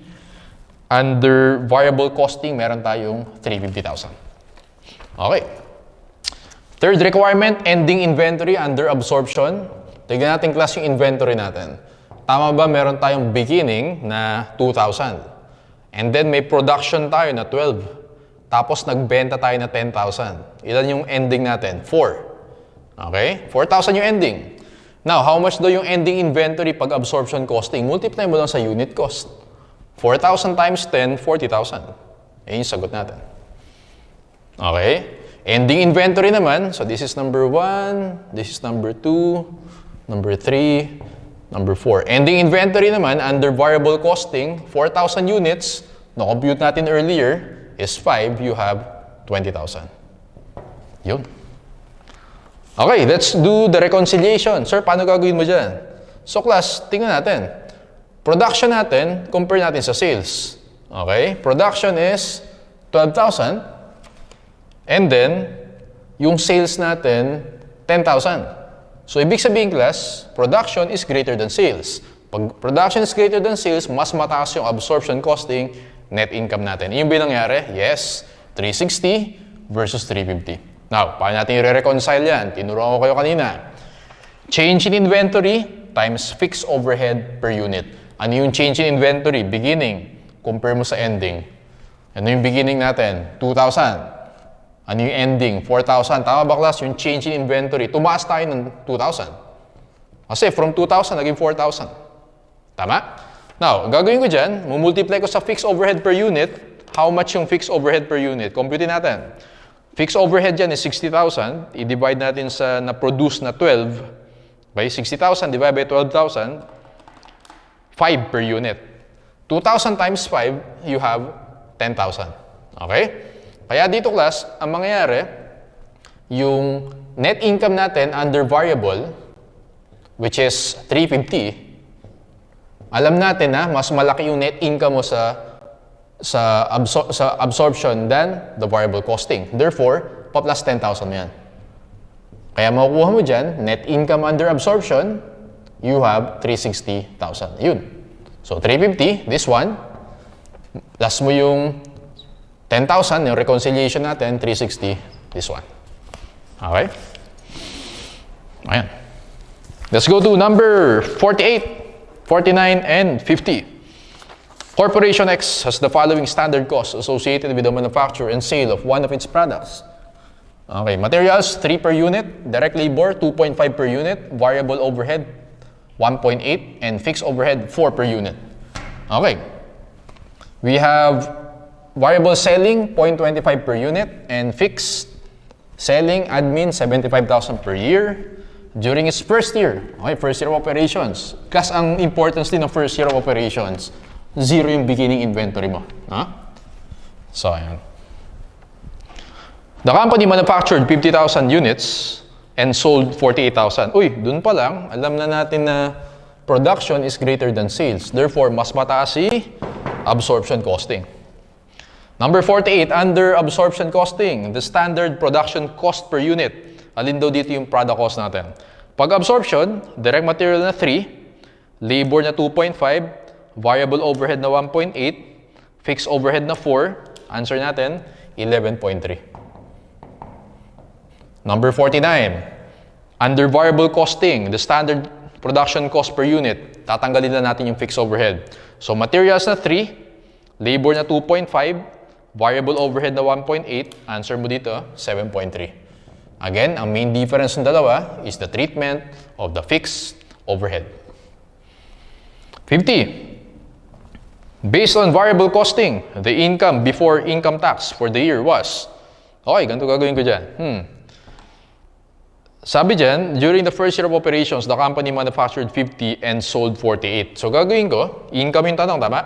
nagbenta ako ng 48,000. Alright? And then yung selling price ko is 25. Ma-minus ko yung variable cost ko, yung 7.3, and then minus ko yung variable selling and expense ko na 0.25. Okay? Tama ba? Ito yung selling price ko, ito yung variable cost, basically ito yung contribution margin ko. Minus ko yung fixed cost na nakalagay dyan. Okay, fixed selling and admin 75,000, and then yung fixed overhead ko 4 per unit based on 50,000 units. So 4 times 50,000, 200,000. Ayun. So tingnan natin. Yan, algebra. Okay, ano yung makukuha natin dyan? Net income natin is, sige, so yung nasa parenthesis muna, 25 minus 7.3 minus 0.25, yun yung CM per unit natin, times 48,000 minus 75,000 minus 200,000, 562, 600. Okay? Income natin, 562, 600, letter C. Okay. Under variable costing. Class, paano kung tinanong sa'yo yung absorption costing net income? Paano gagawin mo dyan? Ganito lang gagawin ko dyan. Alam ko na production is greater than sales. Okay? And then, alam ko na mas mataas si absorption than variable costing net income. Ano yung reconciliation natin? Change in inventory times yung overhead per unit natin. Okay? So sabi dyan, tama ba class? Yung change in inventory natin, first year of operations, therefore 0, yung beginning mo, and then nag-produce ng 50, nagbenta ng 48, therefore ending mo 2,000. So ang gagawin ko dyan, 2,000 yung change in inventory ko, fixed overhead per unit na 4, 2,000 times 4 is 8,000. Tama? Yan yung difference ng absorption and variable. Alam natin na mas mataas si absorption, so add ko lang yung 8,000 dito. Pag ang tanong sa'yo is absorption costing net income, 562,600 plus 8,000, 570,600. Ayun, pag absorption costing net income. Yun yung shortcut yan.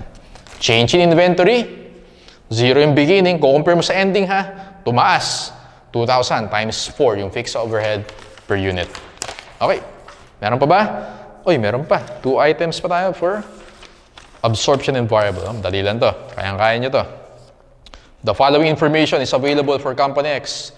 First year of operations. Sales in units, 5,000.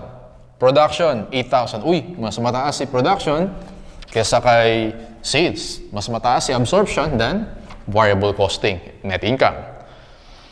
Manufacturing costs, direct labor 3, material 5, overhead 1, fixed overhead 100,000, net income under absorption 30,000, sales price per unit 40. Number 51. What would Company X have reported as its income before income tax if it had used variable costing? Okay, so yung binigay sa atin, net income under absorption. Ano daw yung income pag variable? Okay, ganito gagawin ko dyan. So, alam natin na production is greater than sales. Therefore, mas mataas yung net income under absorption costing. Okay? And then, sabi ni sir, yung para ma-reconcile mo yan, kunin mo yung change in inventory. First year of operations, 0 yung inventory mo. Production is 8,000, sales 5,000. Therefore, ending inventory 3,000. Yung 3,000 na yan, yung change in inventory, multiply natin sa fixed overhead per unit, which is compute natin. 100,000 yung total na fixed overhead. Divide natin sa produce na 8,000. You have 12.5. 3,000 times 12.5, yan yung difference ng income nila.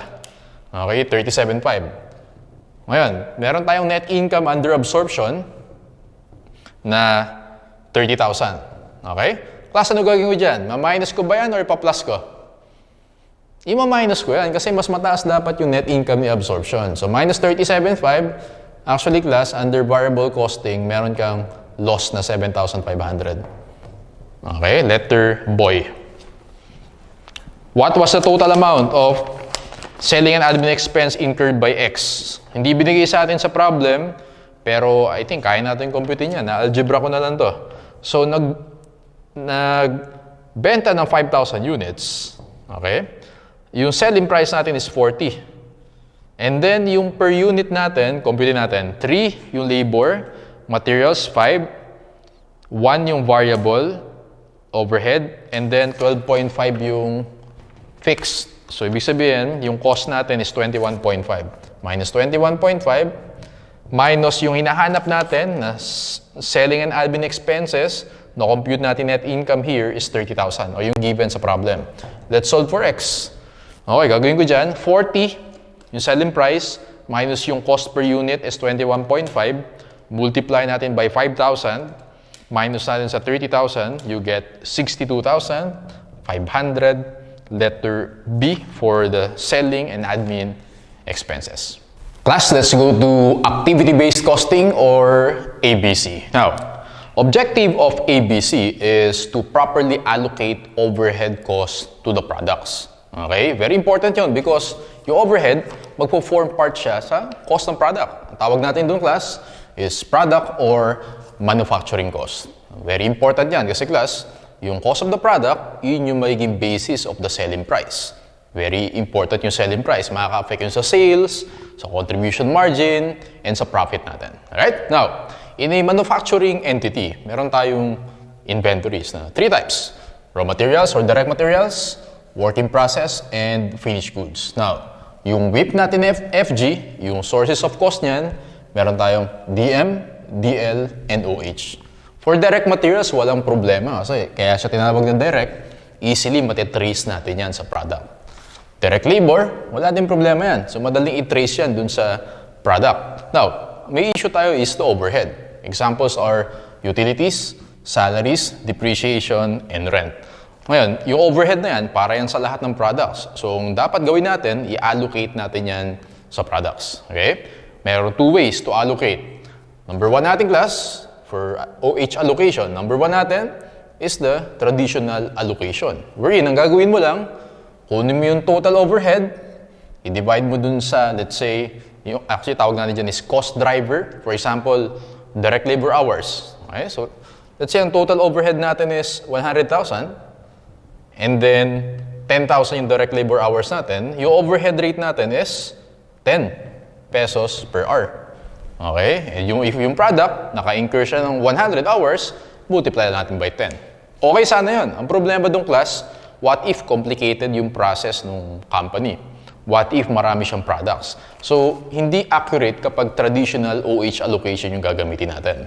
Kaya ang better way to do it, to allocate OH, is what we call activity-based costing. Okay? Wherein, ang una natin gagawin, determine muna natin, class, yung mga activities. Okay? Or yung mga processes.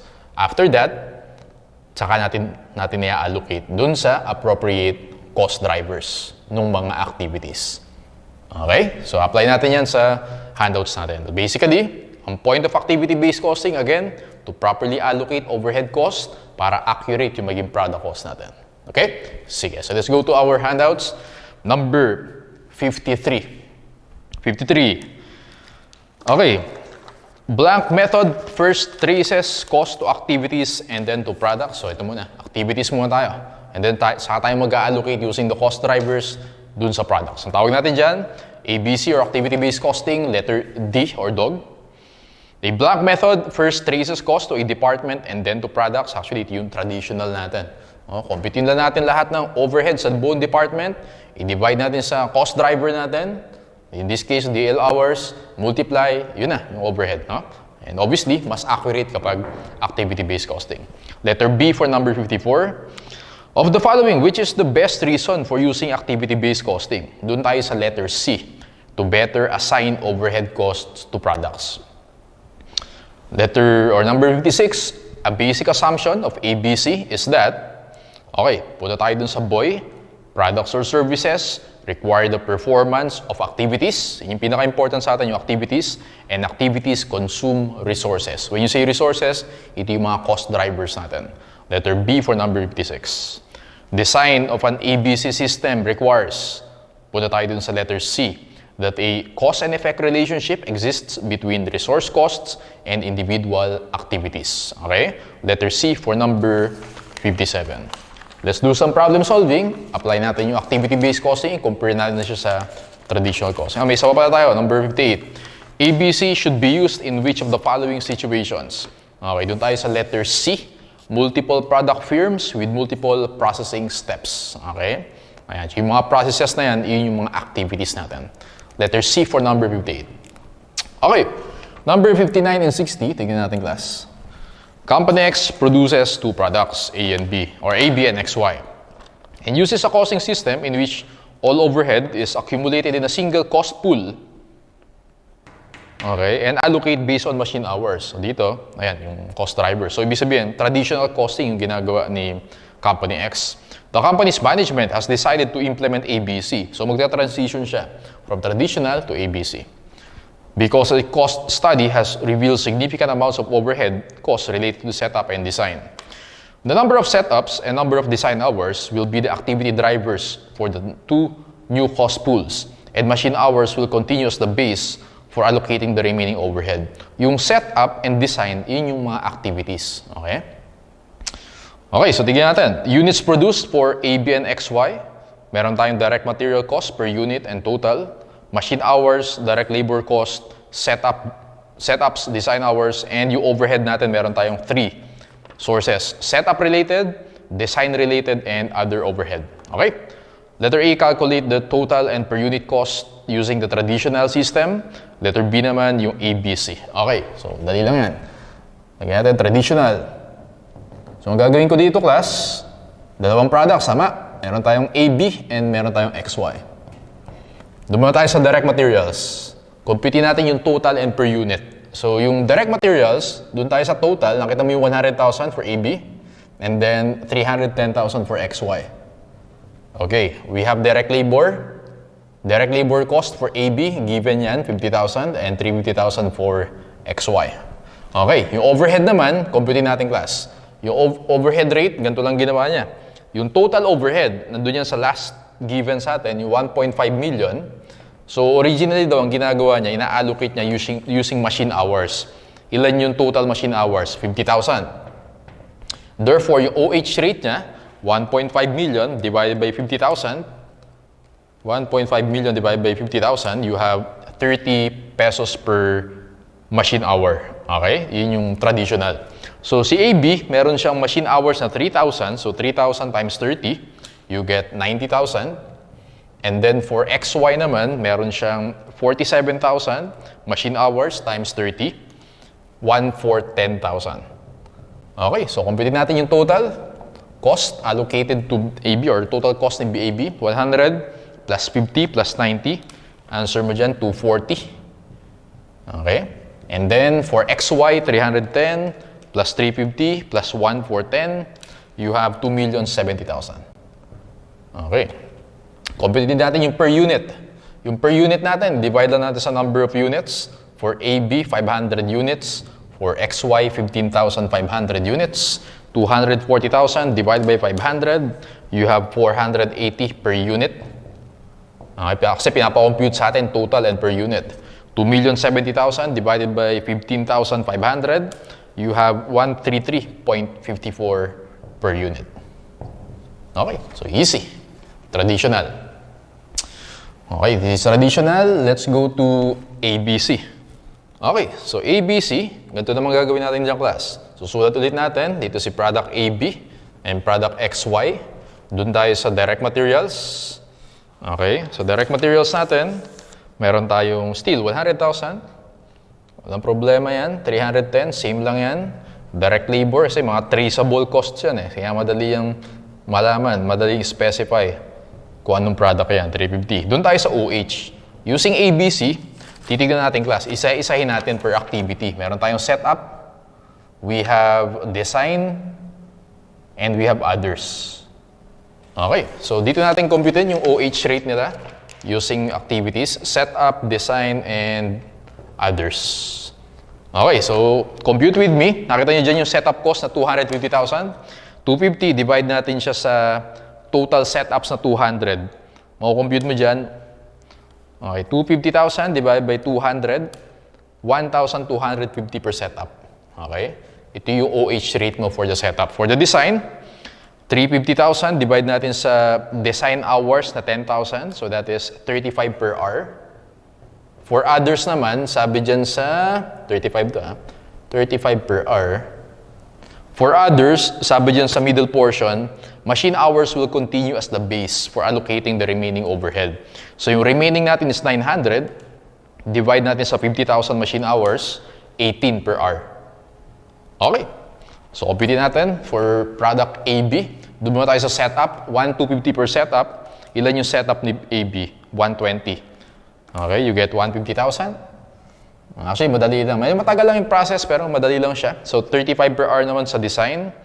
So that is times 6,000, 210,000. And then sa others naman, 18 per machine hour. Tama? Times 3,000, you have 54,000. Okay. Yung total for product AB, 100,000 for materials, labor 50, 150 plus 210 plus 54. Total natin class, 564,000. Okay, divide natin sa 500 para makuha natin yung per unit. Doon pinapakompute sa atin total and per unit. Okay, kasi 500 units si AB. Okay, 564,000 divided by 500, 1128. 1128, letter... wala pa ng choices. 1128 yung answer. Doon tayo kay XY. Setup, 1,250 per setup. 1,250 times 80 setups, 100,000. Sa design naman, 35 per hour. Design hours, 4,000. 140,000. Okay, 18 per hour. Machine hour times 47,000. 846,000. Let's compute the total for product XY. 310 plus 350 plus 100 plus 140 plus 846. 1,746,000. Divide natin sa total number of units, 15,500. Okay, answer natin class is 11 or 112.65. No, as you notice, magkaiba yung per unit cost natin. 480 para sa traditional, 1128 ang layo para sa ABC. For XY naman, 133. For ABC, 112. Okay, so again, mas accurate yung ABC natin.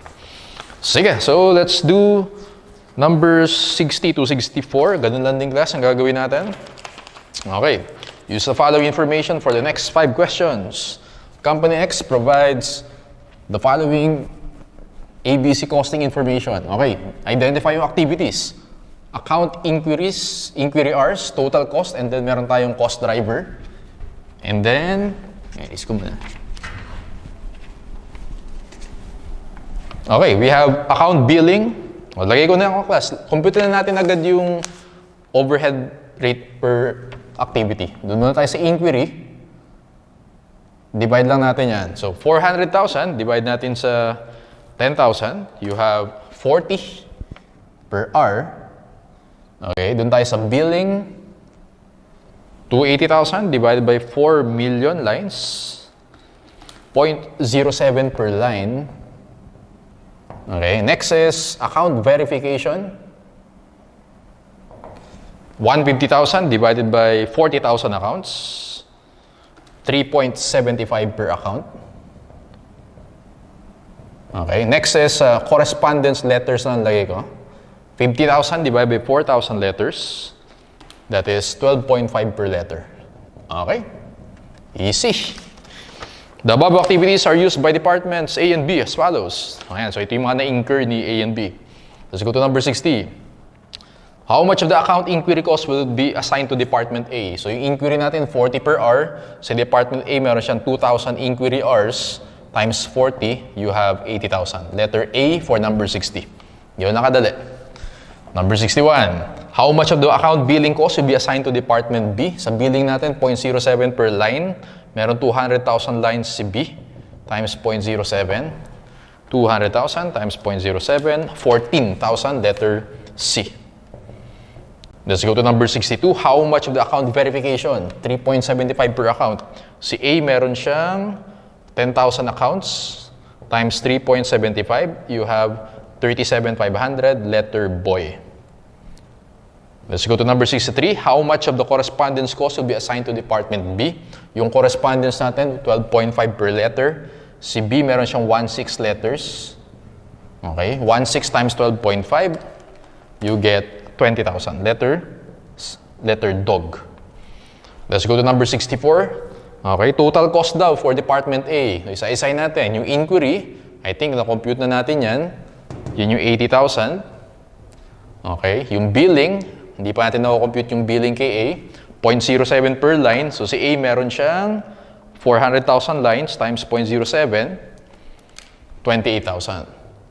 Okay, verification, that is, na-compute na ba natin yan? Yes, I think ito yun, yung number 62, 37,500. And then yung last overhead natin, yung correspondence letters, 12.5 per letter. Si A, meron siyang 1,000 letter, 12.5. Okay, ang tanong sa atin is total. Add lang natin yan. 80,000 plus 28,000 plus 37.5 plus 12.5, you get 158,000. 158,000, that is letter A. Okay, easy. Dali lang. Ha? Dali lang. Okay, basic lang naman yung activity-based costing na yan. So again, ang relevant dyan, identify natin yung activities and then ano yung cost driver per activity. Develop tayo ng overhead rate and then i-apply natin. In this case, a department. Okay? Okay, last item for activity-based costing. Company X has provided the following data from its activity-based costing system. Assembly. So meron tayong ayan, mga activities. Compute na rin natin class yung overhead rate niyan. Assembly. Meron tayong 613,250. Divided ba natin sa 55,000, machine hours, 11.15 per hour. Okay, we have processing, which is 46,170 divided by 1.5, 30.78 per order. And then inspection. So yan muna natin gagawin. Compute natin yung overhead rate per activity. 146,110 divided by 19, you get 76.9 per hour. Okay. According to activity-based costing, the product margin for product ABC. Okay, so tingnan natin. Selling price per unit, 113.7. Materials DM is 48.14. Direct labor is 11.62. Annual unit production and sales. So equal yung production saka sa sales, 360 units. Annual machine hours. Okay, multiply na natin yan. So meron tayong 11.15 sa assembly. Yung machine hours yung cost driver niyan. Multiply yan sa 1,040. Okay, so 1,040 times 11.15, 11,596. So, kino-compute ko yung total overhead. Sa processing naman, meron tayong 60 orders. 30.78 times 60 orders, 1846.8. And then, yung inspection natin class, inspection hours, 30. Okay, 76.9 times 30, 2307. Alright, so total natin yung overhead, 2307 plus 1846.8. Ulit, so 1846.8 plus 2307 plus 11596, 15,749.8. Okay, product margin. So ganito lang gagawin ko. Nagbenta tayo ng 360 units. Yung selling price natin, 113.7. Minus natin yung direct materials per unit na 48.14. Minus natin yung direct labor na 11.62. And then, i-minus natin yan. Naka-total na yan. Okay? 15,749.8. Okay, so ayan yung sagot natin. 113.7 minus 48.14 minus 11.62 times 360 minus 15,749.8. Product margin, 3668.6. Letter A. Okay? Easy. Dali lang, ABC costing. Sige, let's go to the next topic is about budgeting. Okay? So this is about short-term budgeting and very common tool na ginagamit ng management yan. Now class, for budgeting, meron tayong tinatawag na master budget composed of 3. Operating budget, financial budget, and capital budget. Doon muna tayo sa operating budget. When you say operating budget, ito yung budgeted sales, inventory, production, nandyan din yung materials, labor, overhead, and selling and admin expenses. Okay? When you say master budget, ano yung napansin nyo class? Lahat yan, income statement accounts. Okay? Or related sa income statement and yung inventory sa balance sheet. Okay, tandaan mo lang, pag operating, more of income statement ang binabudget natin. Financial budget naman class, nandyan yung balance sheet or statement of financial position, statement of cash flows, and changes in equity. Okay, usually nakikita natin yan sa financial, budget natin. Capital budget naman class, iyan yung capital budgeting. Okay? Nasa part 2 ng MAS nyo. Alright? So, yun siya. So, mag-focus tayo sa operating and financial budget. Actually class, ang tip ko lang sa budgeting, no? Follow instructions lang yan. Sundin mo lang kung ano yung policy ng company, and then usually ginagawa ko dyan, T-accounts. Okay? So, sobrang laking help pag T-accounts yung gagawin mo pag mag-solve ka ng short-term budgeting. Okay? Sige, pakita ko na lang. So, marami tayong exercises for that para ma-master natin. Let's go to number 66. Okay, 66. Theory muna tayo. The process of creating a formal plan and translating goals into a quantitative format. Okay? Obviously, that's what you call budgeting, letter C. Which of the following objectives is not a primary purpose of budgeting? Let's read the choices. A, to provide a basis for comparison of actual performance. Yes. To communicate the company's plans throughout the organization. To control income and expenditure. Dog yung sagot. To make sure the company expands its operations. Not necessarily. Okay? Dog. 68. These statements are proper to the budgeting process except A. It is a part of management's responsibility to plan the use. Tama. It is a tool to orchestrate the various functions. The involvement of the various levels of individuals is necessary. This is correct. Okay, participative budgeting, tawag natin dyan. Dog yung except dito. Actual results need not be compared with plan. Hindi, kino-compare natin yan. Budget versus the actual. Dog for number 68. Okay, for a company that does not have resource limitations, in what sequence would the budgets be prepared? Class, always remember na ang unang pine-prepare is yung budgeted sales or yung sales budget. Okay, kasi iyan yung magiging basis na lahat. Okay? So, una muna yung 2, yung sales budget. Next natin yung inventory budget. Next is production budget. Next is purchase budget. Huli yung cash budget. Okay? That's why answer for number 69 is letter A. Which of the following is normally included in financial budget? Pag financial budget, more of yung FS natin. Well, except yung income statement. So, meron tayong budgeted balance sheet dyan. Letter C for number 70. Okay. Number 71. The information contained in a cost of goods manufactured budget most directly relates to, well, alam niyo yung cost of goods manufactured, naaralan natin yan sa cost accounting. Boy, materials used, labor, overhead, and yung working process. Okay, boy tayo. Huwag mo isasagot yung C, kasi yung C, sinama mo yung finished goods. Pag sinama mo yung finished goods, cost of goods sold na yan. Cost of goods manufactured yung tanong, so letter boy.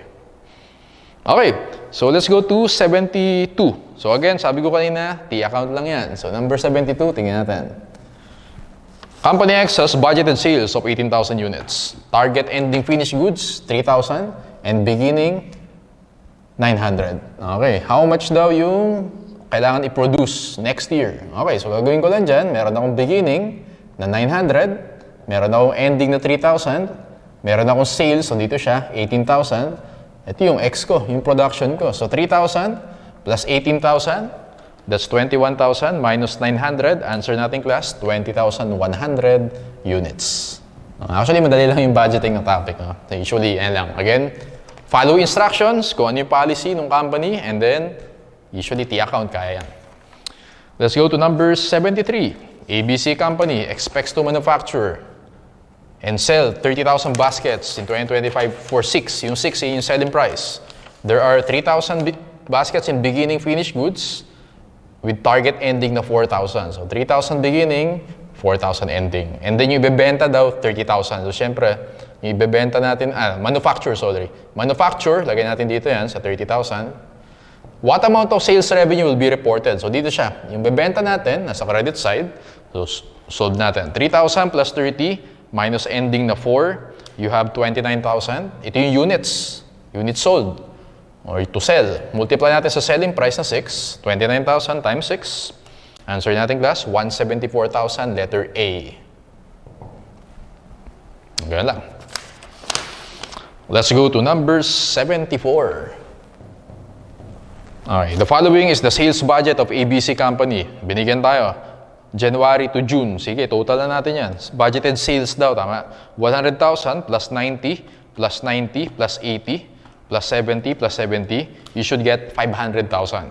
The company's projection is to have inventory on hand at the end of the month equal to 70% of the sales for the month following. Okay? So yung next month daw, 70% nun, yun yung inventory. Okay? Ending inventory. It is assumed that the inventory at the end of December will meet the requirement.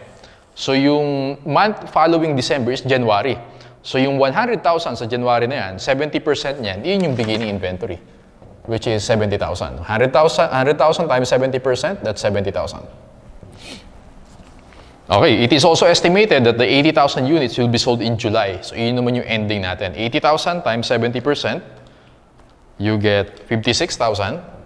And then, yung tinotal natin na 500,000, syempre sa credit yan. Ang tanong dito, how much daw yung production sold for X? 56,000 plus 500 minus 70. Very easy. 486,000, letter boy. Okay. So, maganda class again sa MAS. Overlap sa cost accounting. So, yung concept nun, apply lang din natin dito. Ayan, kayang-kaya yan. Especially yung job order costing.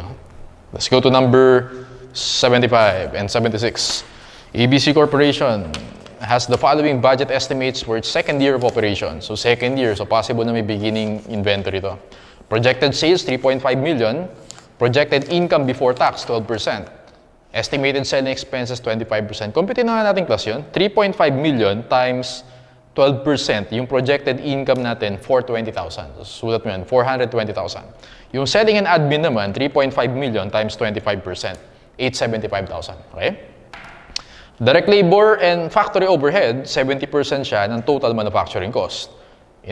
Inventories are estimated as follows. Okay, yung tanong sa atin, estimated cost of goods sold and estimated purchases. So, ganito gagawin ko diyang class. Okay, alam ko na meron tayong sales na given na 3.5 million. Okay?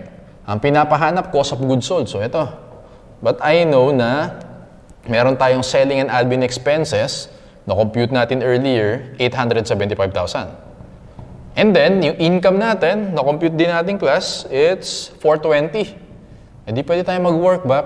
Okay? So, 420 yung income, add natin yung 875, therefore, yung gross profit natin, 1295. Ang pinapahanap, yung cost of goods sold, minus natin sa 3.5, answer is 2205,000, letter boy. Okay. Number 76. The estimated purchases of raw materials. Well, meron ng cost of goods sold. Alam ko, partner ng FG yan. Tama? FG beginning natin, 350,000. FG ending, 420. Cost of goods sold na 2205, syempre, credit ko yan. Tama? Sold for X, yung X nating class, tingnan natin, 420 plus 2205,000 minus 350. Ulit, 420 plus 2205 minus 350,000. You have 2275,000. Class, ano yung 2275,000?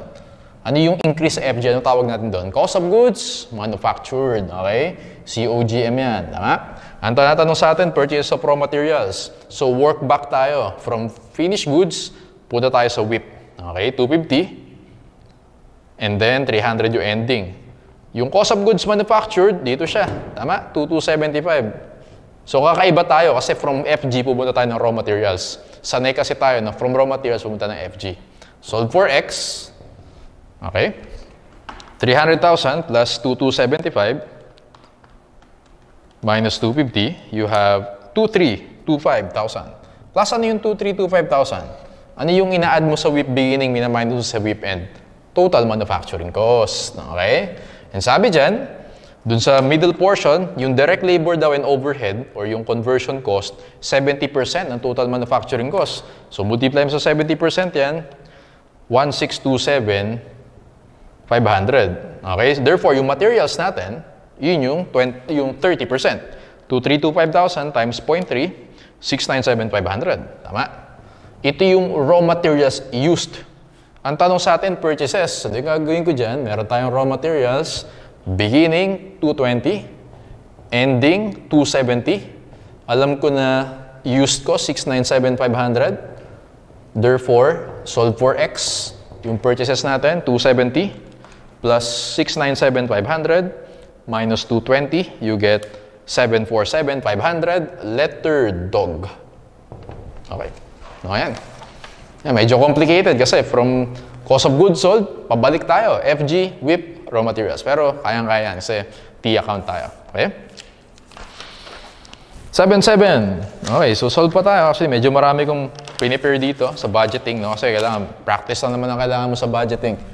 Okay, let's go to 77. Company X is preparing its budget for 2026. And for 2025, the following were reported. Okay, sales, 100,000 units. Cost of goods sold, gross profit, OPEX, including depreciation, 40,000. And net income. Selling price will increase by 10%. How much ba yung selling price? Kung 1 million yung sales, divide natin sa 100,000 units, lagay mo dyan, selling price is 10. Tama? For number 77, selling price natin is 10. Yung units, 10,000. 100,000 pala. 100,000. Okay, mag-i-increase daw by 10%. So 10 times 1.1, 11. Units natin, mag-decrease ng 5%. So multiply natin by 95%. Ilan na lang yan? 95,000. Tama? So unit sales, 95,000. Selling price, 11. The cost of goods sold as percent of sales, magiging 62%. Yung cost of goods sold daw, 62% na. Other than depreciation, all operating costs are variable. So, ibig sabihin, yung depreciation, fixed cost na 40,000. Lagyan natin, fixed cost, 40. Variable cost natin na 200,000. Kasi 240 in total, minus yung 40, 200 yung variable cost. Divide natin yan sa units, original na 100,000. Yung variable cost natin is 2 per unit. Tama? Ayan. The company will budget a net income of, tignan natin class. So, computin muna natin yung sales. Number of units natin, 95,000. Yung bagong selling price natin, 11. Times 11, yung sales natin class is 1,045,000. Ngayon, yung cost of goods sold natin dyan, 62% daw. Times 0.62, 647,900. Ibig sabihin, meron tayong meron tayong gross profit na 1,045,000, 397,100. Okay? And then, you have, okay, so kasi tanggalin natin to. Lagay natin lahat ng, so meron tayong fixed cost. Variable cost muna, 2 per unit. Okay? Ilan yung units natin? 95,000 times 2, 190,000. And then fixed cost natin na 40,000. So, computin natin yung net income. 1,045,000 minus 647,900 minus, okay, minus 190,000 minus 40,000. Nakuha ko dito class, 167,100, letter A. Letter A. Number 78. In preparing its budget for July, ABC Company has the following accounts receivable. T-account pa rin tayo dyan. Question sa ating class, what is the projected balance of AR July 31? AR June 30, so that's the beginning balance, 350. Credit sales, increase yan, debit yan. Estimated collections, so minus natin yan, credit. Write-off, 16. Provision for doubtful accounts, walang effect sa AR yan. So solve natin yung ending balance, 350. Plus 400 minus 320 minus 16. Answer, 414,000. Letter boy. Oh, easy. T-account lang. For July, what were the estimated cash disbursements for inventories? Okay. So, inventories naman tayo. So, T-accountant din tayo dyan. Tingnan natin class, ha. So, 79. Meron tayong inventory, may accounts payable. So, dalawa yung T-account na gawin natin. Inventory, accounts payable. Okay. Sales, 1.5 million. Gross profit, 25%. Tama ba, class? Kung gross profit mo 25%, cost of goods sold mo 75%. So, 1.5 million times 75%, 1,125,000. And we know, pag cost of goods sold, sa credit yan. Okay. Decrease in inventories, bumaba ng 70. Ibig sabihin, kung 70 ka nung start, 0 ka nung end. O, ayan. Ito yung purchases natin. 1,125 minus 70. Purchases mo, 1,055,000. Ang tanong sa atin, disbursement. So, lagay mo siya dito. Accounts payable natin, nag-decrease daw. So, 120, naging 0. Okay? So, solve natin yung cash disbursement. 1,055,000 plus 20,000, 120,000. Ang sagot ko dito, 1,175,000. Letter C. Okay. Ganun lang siya. Let's go to number 80. Okay, so following instructions lang tayo and if appropriate, mag-T-account tayo. Okay, Company X, prepare the following sales budget. Meron tayong month, Feb to June, meron tayong cash sales, meron tayong credit sales. Ang tanong dito, class, is the company's total budgeted collection from April to June. Ayan. Okay, meron, well, yung cash sales, compute na natin.